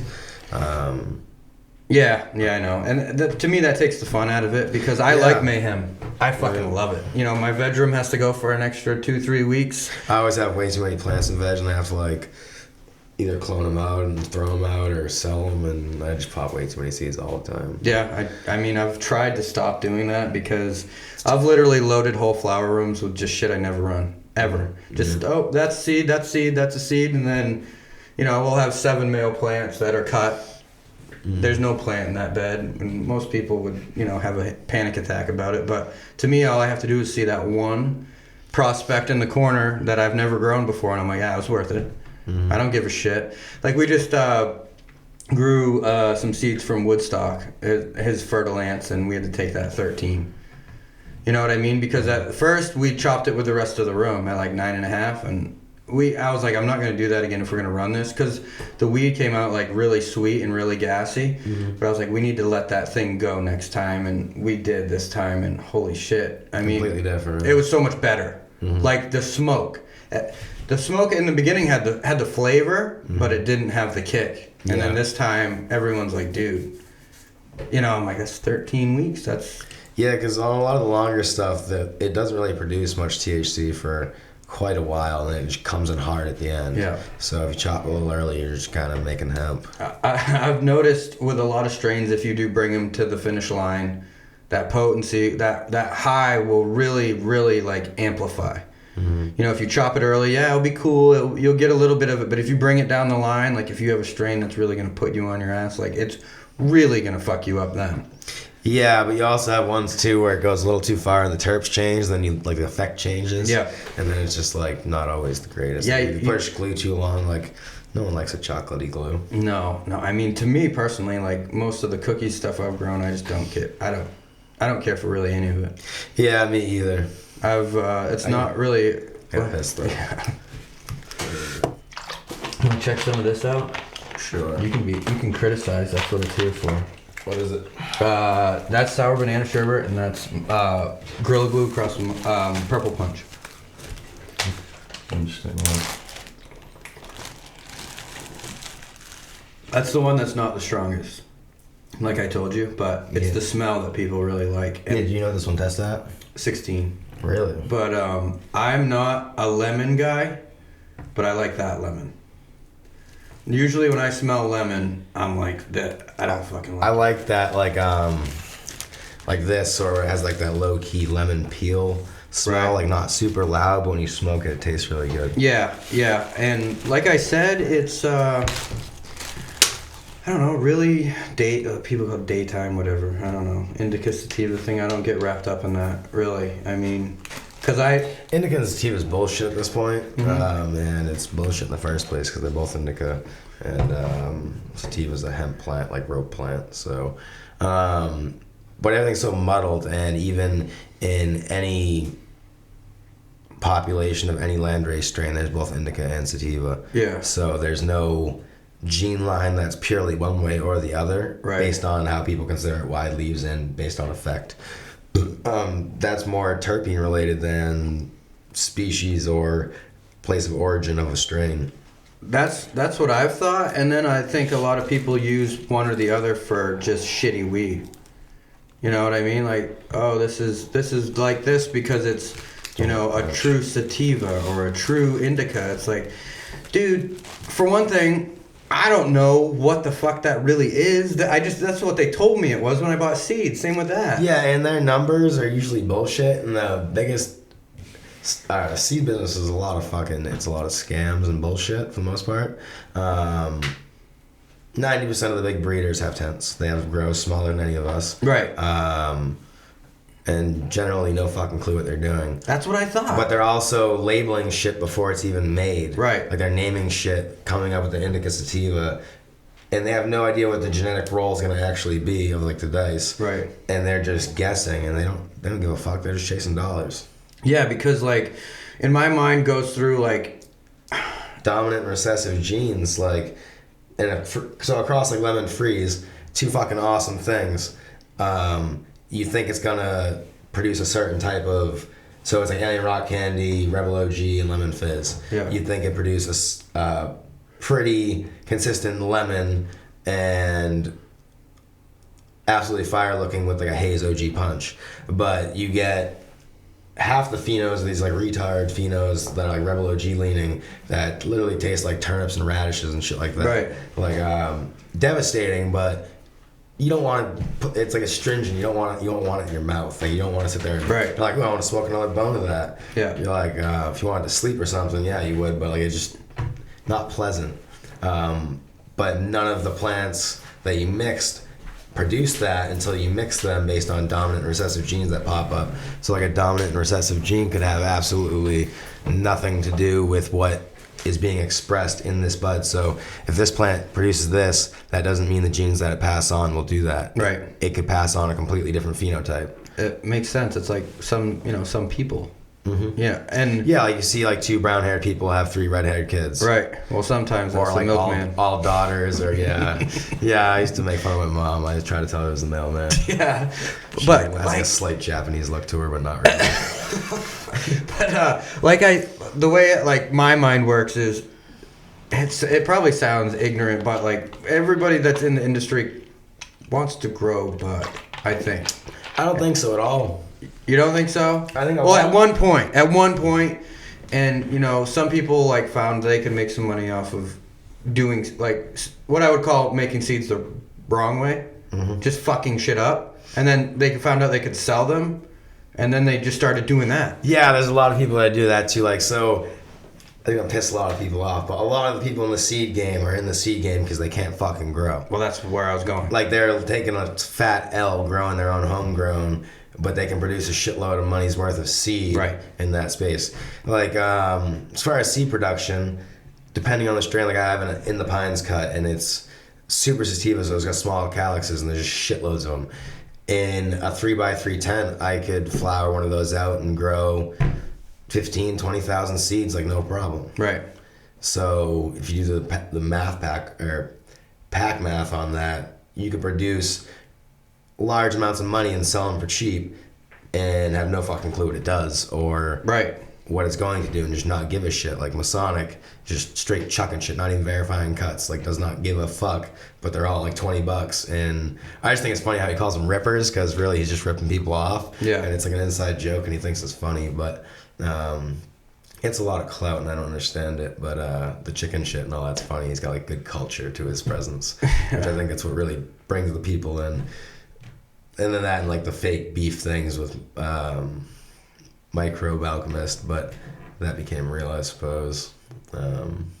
Yeah, I don't know. I don't know a whole lot about a lot of that shit. They're just driving. So basically, they're just driving hype on complete nonsense, but the price is reasonable, so people can buy shitloads of it in different things. So basically, he's got like he's like set up in Compton, and he's got like a backyard, like those cheap Shelter Logic green, plastic greenies. He's got like 4 of those, and he's just got Wilson males all over his yard, and just as many cuts of whatever he can buy and find, and just sticking them in there, and then just cranking out strain after strain after strain. And he sells like, you can get like 15 packs for $300. Do people have good luck? No, that's the thing. Like, I've never met anyone that's had anything good from Masonic ever. Microbe Alchemist, I know people, I don't even know if they actually made it now with all that bullshit, but I think SP Ferguson actually made the Poison Mimosa, or most of his shit. But I know a lot of people really fire like Poison Mimosa or like Botch Toe and shit like that. That came from him, that were happy? Yeah, like really fire stuff. So some of his stuff though has longer running pheno, so you have to either be like, if you're not okay with something going 11 to 13 like on one pheno and 8, 9 on another, you'd fucking hate the guy because you'd be pissed because your room's a month late. Yeah. But I haven't heard much bad. I've heard like a 1 herm, which is actually not bad considering the lineage? Yeah, exactly. Because I have seeds of it. Yeah. But a lot of fire. I just have too many.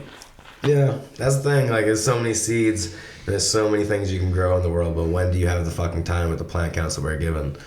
And then the way it's gonna work with rec, you're paying per plant, so financially it makes no fucking sense for me to run 60,000 plants in 1,800 square feet. Right. Because it's gonna cost me so much money. Then on top of that, I mean, well, if you have the like rec style like in Colorado where the label comes off and says all the numbers on it when you go through the register, like individual packaging and different labeling and all the artwork for so many different things. Like, Yeah. so much money. Yeah, it is. Yeah, I know, and it sucks because a lot of the fun's going to be stripped out of it. Yeah, that's the thing that sucks with the regulation of the packaging, because you couldn't do like certain things where it's super limited quality. You have to have a less official package just because there's so many different ones that you couldn't afford to. Like if you grew, say, 3-ounce plants on in blocks on table, and you just stuffed it full of shitloads of them. Yeah. Having the cost for 3 ounces of production to have packaging even considered is like just a straight loss. Yeah, the only way it's worth it is if that's going to come back around in a couple weeks and you can reuse it, because we went through that with Bobby at Hive because they print all their own shit for us, and he's like, if it's under a half, like, it just doesn't make sense unless it's coming back. If it's going to come back, then we can reuse all of that information and all that shit and just go from there. But if it's something super limited, it kind of sucks, because we did just test, I don't know, 12 different strains. There were cuts we got from people, and some of them came out really good, but they were really low. I wanted to try all the hype shit, and I don't know if it was verified or not verified, but that's the thing, because it was from that black sheep. Oh, fuck that guy. Yeah, so I wanted to see, dude, to get the clones, it's cheap. I mean, I can get 50 clones for $2,500. If one of them's good, that's worth it. And like, I would say 80% were like really nice, but I don't know anything more than that. It's like, shipped them, and I mean, some of them were really fucking nice. That's it. Yeah. So my girlfriend, she did a lot of testing for him. So basically, he just gave her what I assume at this point is whatever fucking bag seeds he already accidentally made, and wanted to see if they were worth running, because I was looking through her chart and so many fucking herms, like plants you just had to throw out. All out of the fem seeds from them. Yeah. So, I mean, she didn't pay for them. Well, there's two different companies. There's Black Sheep Genetics, right? Yeah, it's Black Sheep Genetics, I think. And then Black Sheep Farms. That's not Farms. Unless I'm thinking of the wrong name. I'm pretty sure it's Black Sheep. This dude just sells clones. Just clones? That's all he does. All right, different person. Yeah. All right. Yeah, so he's cancel like... conversation. Yeah. Yeah, so they just sell clones. And you buy a membership or whatever. And at this time, it was half off. So it's $1,250. Like I said, if I find... $1,250 a clone is not bad at all. No. $1,250 for the membership for the year. For his clone service? Yeah. Then how many could you get a year? So you can get unlimited. Yeah, but that's where he wins, because plant counts. Well, first 50 are included with that $1,250. So first 50 clones. Yeah. And then it's 20 or something after that. I don't remember. Maybe it's 15. But the thing was anything on his list or whatever. Yeah. Like I said, if I found one good one, you grow that plant 5 times, and then I've quadrupled my money. And we found, I don't know, at least 10 I'm running again. 5 I know I'm probably going to keep for a while. And it's not for any hype thing. It's just because I fucking liked it. I'm like, he had this one strain, French toast. Loved it. Yeah, archive. It was like pure chem gas, like it. Ice cream cake, loved it. That shit's ridiculous. Yeah, the hype's coming on the ice cream cake. I mean, it kicked my ass. It's already here, but like I feel like it hasn't hit its peak yet. It's gonna be really popular. I think wedding cake's gonna fade pretty hard, but it won't. Like, it'll fade in popularity, but because of the production value, it'll stick around. Like, certain things you'll see not be popular, and people get stuck with packs because people try to keep things that have faded. Like, so a lot of things are a fad, like strain wise. So things that aren't popular anymore, things that didn't have longevity in the marketplace, things that like you couldn't smoke week after week after week after week and get the same effect. Like, certain strains only last you a couple weeks. Right. But like other things like Liberty Haze, you can smoke it for a year straight and it gets you stoned every time. But so basically anything that doesn't have a lasting length of time in the marketplace, people are still going to grow it because, well, they don't understand business, but it just produces. Like, anything that's hitting 2 or 3 a light for newbies, they're just going to grow it regardless. But then they get stuck with it, so there's also that. Yeah, and like I rarely grow things. I don't anymore that I don't like to grow. And if I don't like to smoke it, I probably don't like to grow it. And that's just... I feel like my customers kind of suffer in certain ways just because I'm kind of stubborn in certain things, and some shit I just fucking hate. Yeah, me too. And like they love it when I grow it, but I just don't want to. Like usually like a good tangy cut, but it wasn't tangy. I don't know what that actually was, but it was like orange, and I just like they love it, but like I don't want to fucking gag in my grow room. Yeah, it was like it made me feel nauseous. Like I don't want to deal with it. You know? We had a plant forbidden jelly, and it was just all like what I would chalk up to like a Sunday driver, all flavor. It's just all taste. There's no high there at all. Yeah, like Pineapple Express. Like people, that's the thing. Like there's on a recreational or medical shelf, I feel like it's only like 17% to sell. Yeah. But people will buy it if it's that or higher. And way larger percent of the market than most people realize is the average 40 to 60 woman or man or whatever that's not a heavy consumer and just want something that's to give them a little buzz, and they always like the fruit terps. Right. Because the fruit terp, slightly sativa strains are always the ones that have the mellow buzz. And they don't give a shit what it looks like. They want the effect and they want the flavor. I call it soccer mom weed. Yeah. That's what I called it. Yeah. You know, the first mom smoking for the first time, hand her the forbidden jelly. Flavor's phenomenal. She's gonna love the smell of it, you know, but Uncle Rick is gonna be pissed because it just tastes good. Like Pineapple Express, it it gives you a little effect, but it like looks like dog shit, but it smells great and it tastes all the way down the bone. The Bridget Farm cut, anyway. Oh, excuse me. I don't get strains like that. Like there's in the Pines cut that I have that's like a 5 light plant, but people really, really like it. But I honestly thought it was a fucking CBD cut because it didn't touch me at all. Yeah. But like it tastes great. Right.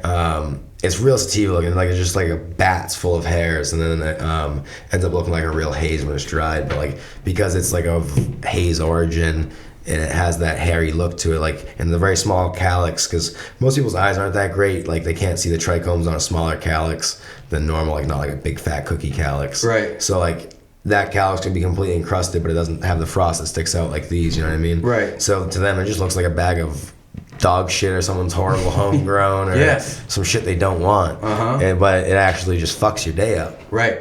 So you gotta like know what you're actually looking at, but most people can't see that with their eyes, so they assume trash when it would get you what you want. Exactly. That's why you got to go with your nose a lot of the time with weed. Big time. Your body knows what it wants. Like you follow what your nose wants. Like my body, for the most part, other than like the HSC3, like doesn't want orange terps at all. Like I had candied orange from 3 Beans that wasn't bad, and orange cream soda, but I didn't think any of the orange cream sodas really were that orange. One of them, I guess, sort of orange because it had like a dumpster terps.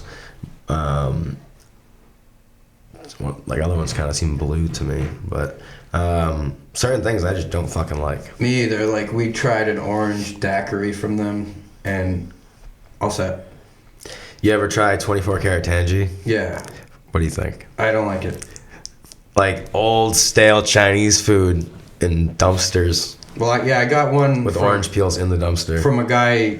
It was just like some fucking redneck guy, and I figured it was nothing, and it smelled okay, but I was like, I'm not gonna go any further with this at all. Yeah.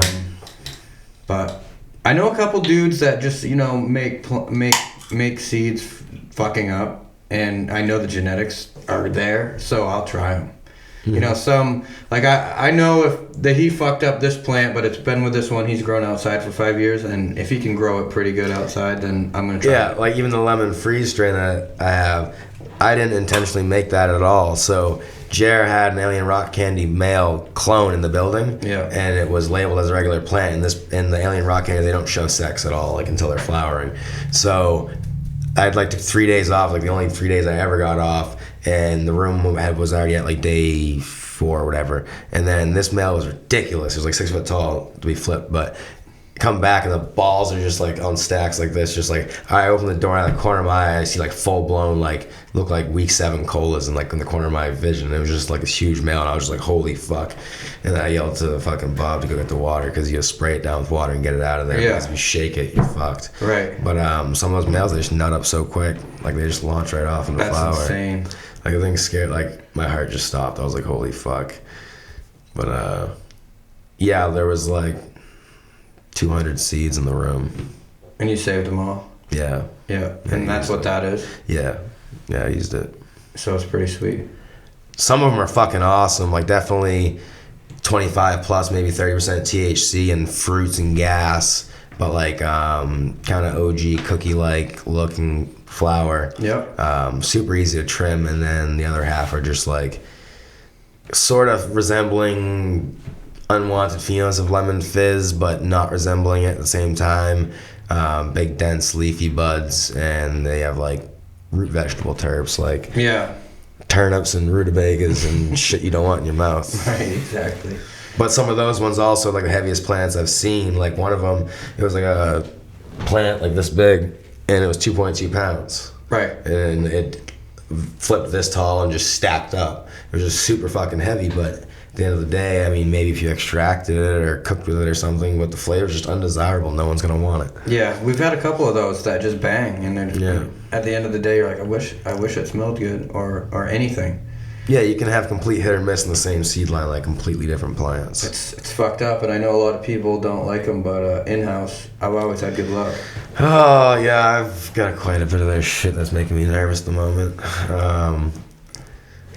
I buy certain things from them because I know certain things are good. Yeah. I know it's a fucking shit show. Like they'll select frost over stability every time. Yeah, I could tell that. That's just how they do it, and they don't care. Right. They're just going for bag appeal all day only. Yeah. Actual effect from their product could be a range of different things because they're only selecting for frost, so they'll pick the one with the way higher lipids for no reason. Yeah. So it is what it is. Like you can get weed that's very sellable, but like, does it have the staying power in the market, and will people come back to buy more?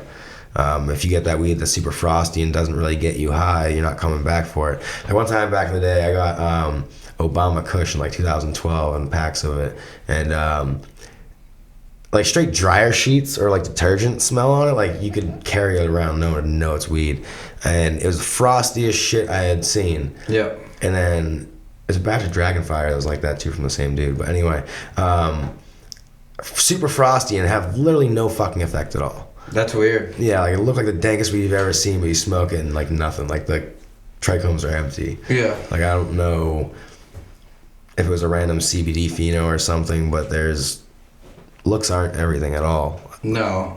I found that a lot with them. It will either be either A or B. Like you're getting like out of 10, I've found one. Mm-hmm. And I feel like that's pretty decent from what I've seen from people for the most part. Like, because obviously try to be as picky as I can. Mm-hmm. I'm not keeping one that's just okay. In order to kick this one out that I already have that's really good, it's got to be really good. But we went through probably...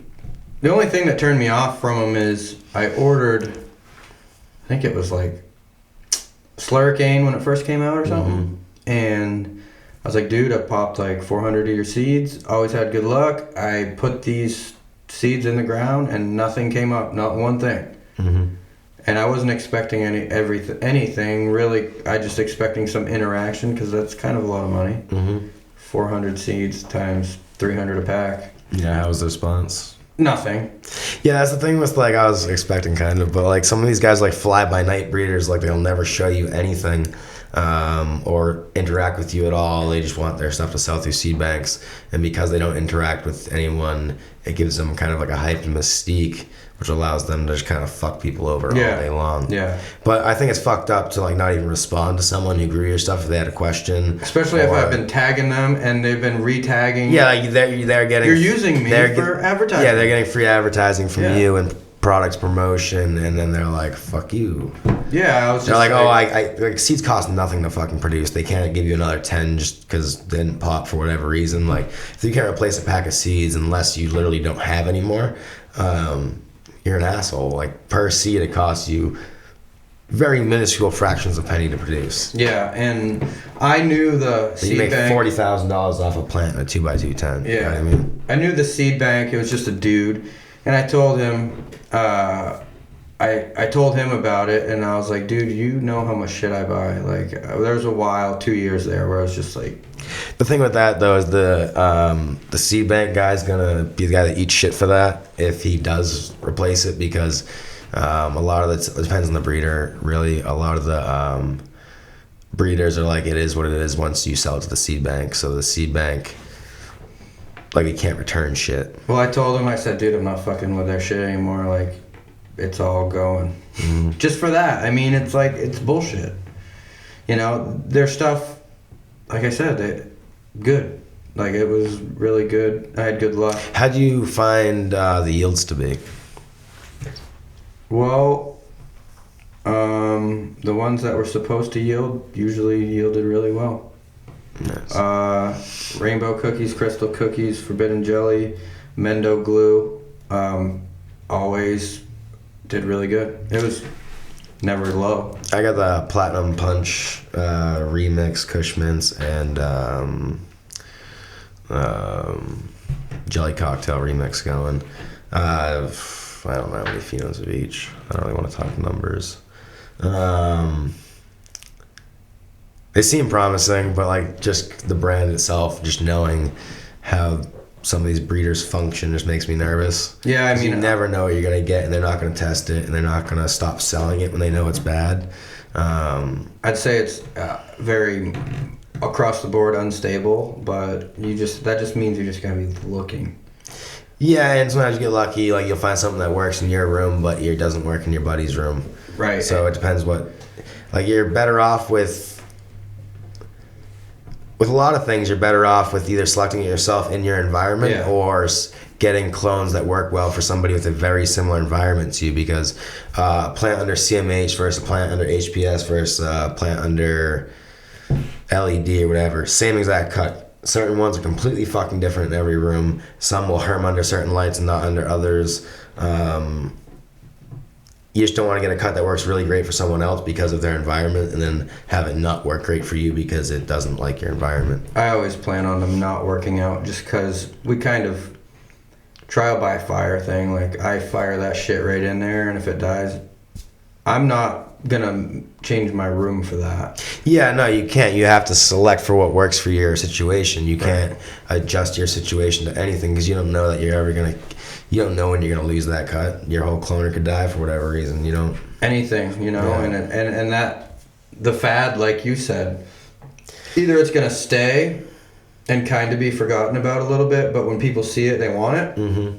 Or it's just going to go away. Yeah, very few things have like a long-term staying power. I haven't seen a whole lot that really kind of resonates with people and keeps them coming back for more than a couple or like 2 or 3 years in quite a while. Certain things, but not much really. People are kind of, way too many people are hype train, and it's kind of dickish with a sheep really, because they actually don't know much about cannabis, so they just go by what other people tell them or what someone else says is good. And usually the people saying something's good are being paid to say something's good, so it's not necessarily good, and they just get the branded image, hype, imagination thing in their brain that this is like this awesome product, but they don't know how to look at it to tell that it isn't, and they just believe that it is. Yeah, it's just like high school still. It's like, oh, he got it, I got it. Look, I'm in the group that has it. Look at me, and then... You know, now he's on to the next thing, like you said, getting paid. Like, that's why I just go in and buy it myself, and I'm just like, I'm going to see what like, all these people think it's like this, and then I just want to be like, you don't even know what you're buying. You're not, like, I watch all the shit, I see all the shit, you see all the shit, so if I see it enough, I'm like, okay, I know what this is supposed to be like, if it's really good, in my mind, like, this strain, you know, like, when I think really good, it's a different, really good, I guess, than other people. And if there's a strain that's supposed to be gas and you say it's gas, well, it better be what I think it is, because otherwise, I know how much these people are making off of this, and I've seen it better. You know, like, to me, if someone says something is gas, like, I want it because that's what I like. You put something in front of me that smells like that, that's what I like. What fucks up the whole situation and market is... say the ignorant custy or culture kid or whatever the fuck you want to call these hipster, whatever you call them, younger kid generation that follow the hype train. They need to stop calling everything gas because they think it's good quality, and I know. call it gas when it smells like fuel. It's just fucking everything up, and now everyone's saying this is gas and that's gas. It's like, no, it smells like fucking dough. You know what I mean? Yeah. Things need, there needs to be like a chart where like terms mean a certain thing and people can't bend them or change them and confuse people. Yeah, and like I feel like the hype is like between. It's like not to fuck you up, but it's like right in the middle where it gives you like a decent buzz. Like that's where the hype lays, Yeah, like but the functional, flavor yeah. zone. Mm-hmm. And I'm like, I roll you some of the shit that I think is the best. You're gonna have a bad fucking day. You know what I mean? Yeah. That's the weed I like, to be like paranoid about cops again and really worried, like, fucking freaking out. You should get devil tits from. You told me that. Devil's tit, yeah, from Snow High. You told me that. I won't smoke that shit, Dude. That's the shit that I like, and you know, when people tell me something strong, I'm thinking that's what is gonna happen, because when you get too high, you never really are like, this is great. No. You're like, fuck. like overdosing on THC is like a horrible time. That Like, happened yesterday here in this room. 2 people overdosed on Really? THC. edibles.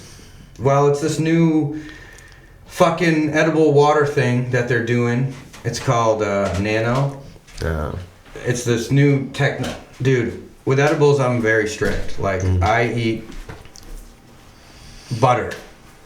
Like edibles with butter in it. I don't do distillate. Yeah, so that's blue sky. And there's this new technology they were telling us about that it breaks down the weed so much with this tumbler thing, or like with basically sound. So as it goes through you faster. that It way? bypasses your liver. Is that what he said? Yeah. Yeah. And dude, I don't know. It was, that's how much that, either you had that much or I had that much, and I was fucked. And then Corey, who's never been high off edibles before. Look at the color of that. Yeah.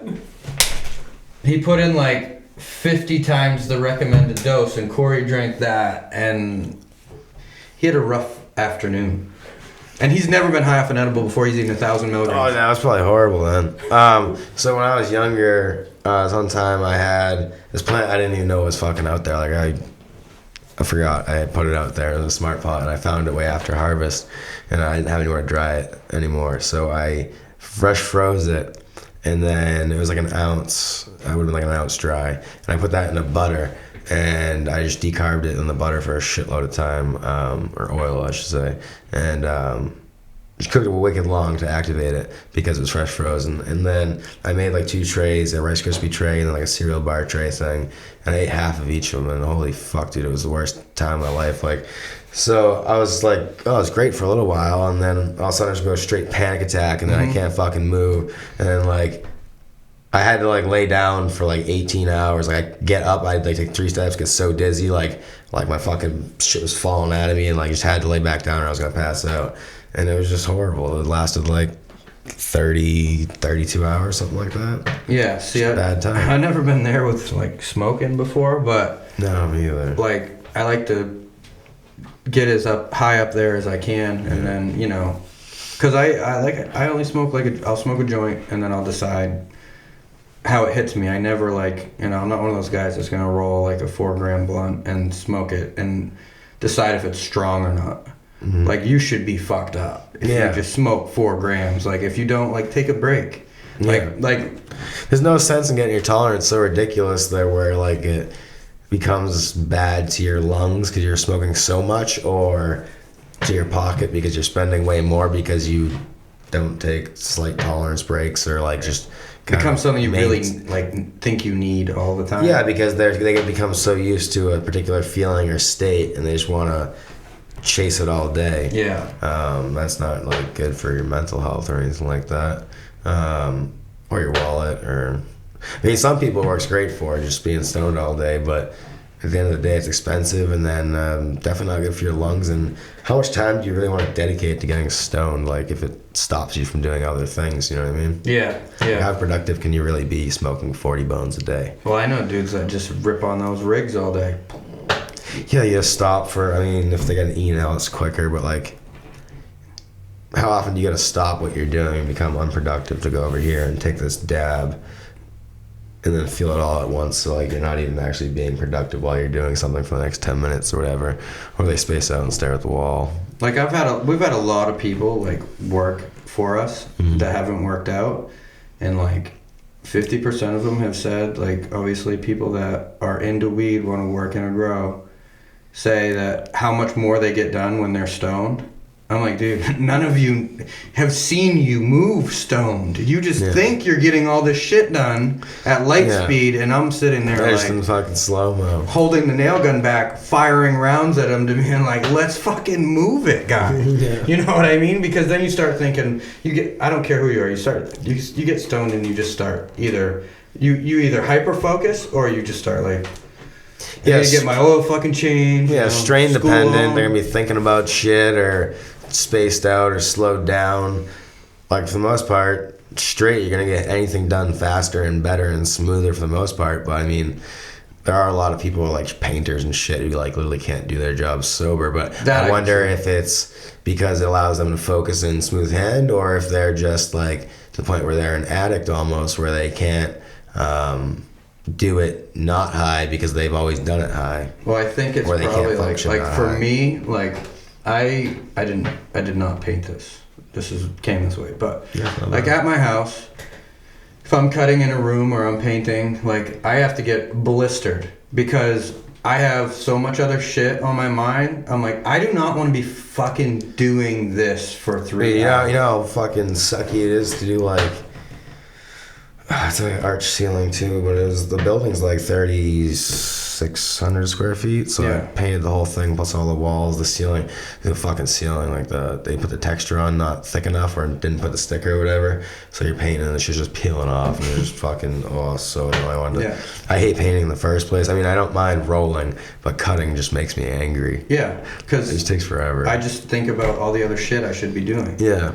You know, and it's so time consuming and it just kind of sucks. And if I'm obliterated, I'm not thinking about that shit. I'm like listening to the song or podcast and I'm like, this is what I'm fucking doing today. And basically driving down the interstate but painting. Yeah, it allows you to tune out everything else and just focus on the boringness of up, down, smearing the paint. Yeah, that's probably why. You like tune out and just focus on simple. Like you gotta like get your brain to like a lower grade to like just do something so monotonous. And not be dissatisfied. Yeah. Well, unfortunately, I gotta get going, but this was great. I think, like, we're talking to Jake, like, probably do a recurring, you know, like, I'd like to know, you know, the state of where you're at and you know, keep you updated with what we're at and, like, compare, you know, just when you crop out, when you're happy, bring some shit, we'll bring some shit when we have it, go over it, and just, I guess, keep informing people about, you know, what to actually look for. Not to get confused. Like, educate people a little bit more about, you know, what's bullshit and what's not. Like, yeah, because there's, like, really not many people that want to tell people what is the bullshit because a lot of people profit off of it.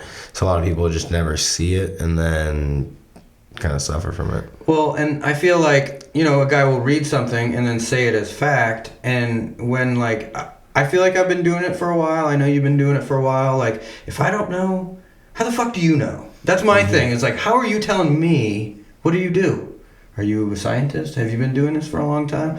Well, I read on someone's post, and I'm like... That's like... What you read means absolutely nothing at the end of the day unless you've been able to prove it true. Right. So... I don't like when people try to pass knowledge that they read unless they've had like life experience to prove it or understand it or just comprehend it in general, I guess. Yeah, like if you tell me something makes sense, I'll be like, okay, that probably makes sense. But if it's like, you know, like I said, the dude with the 4-lighter and he's getting so specific, I'm like, you don't do that. I know you don't do that. I know it's a theory that might sound good, and maybe you probably want to, like, are having a rough day and want to argue. But, like, it doesn't make sense to someone who's done this. Yeah, a lot of the ways small-scale guys do things, too, it doesn't really make sense. They just do it because that's how they do it, or because it works for them because they're so small. They can get away with having fat when you scale up, you gotta trim that shit. Yeah, there's just so many things you can't do the same way. The concept's not the same, and CalMag is not the solution. And I, a perfect way to end.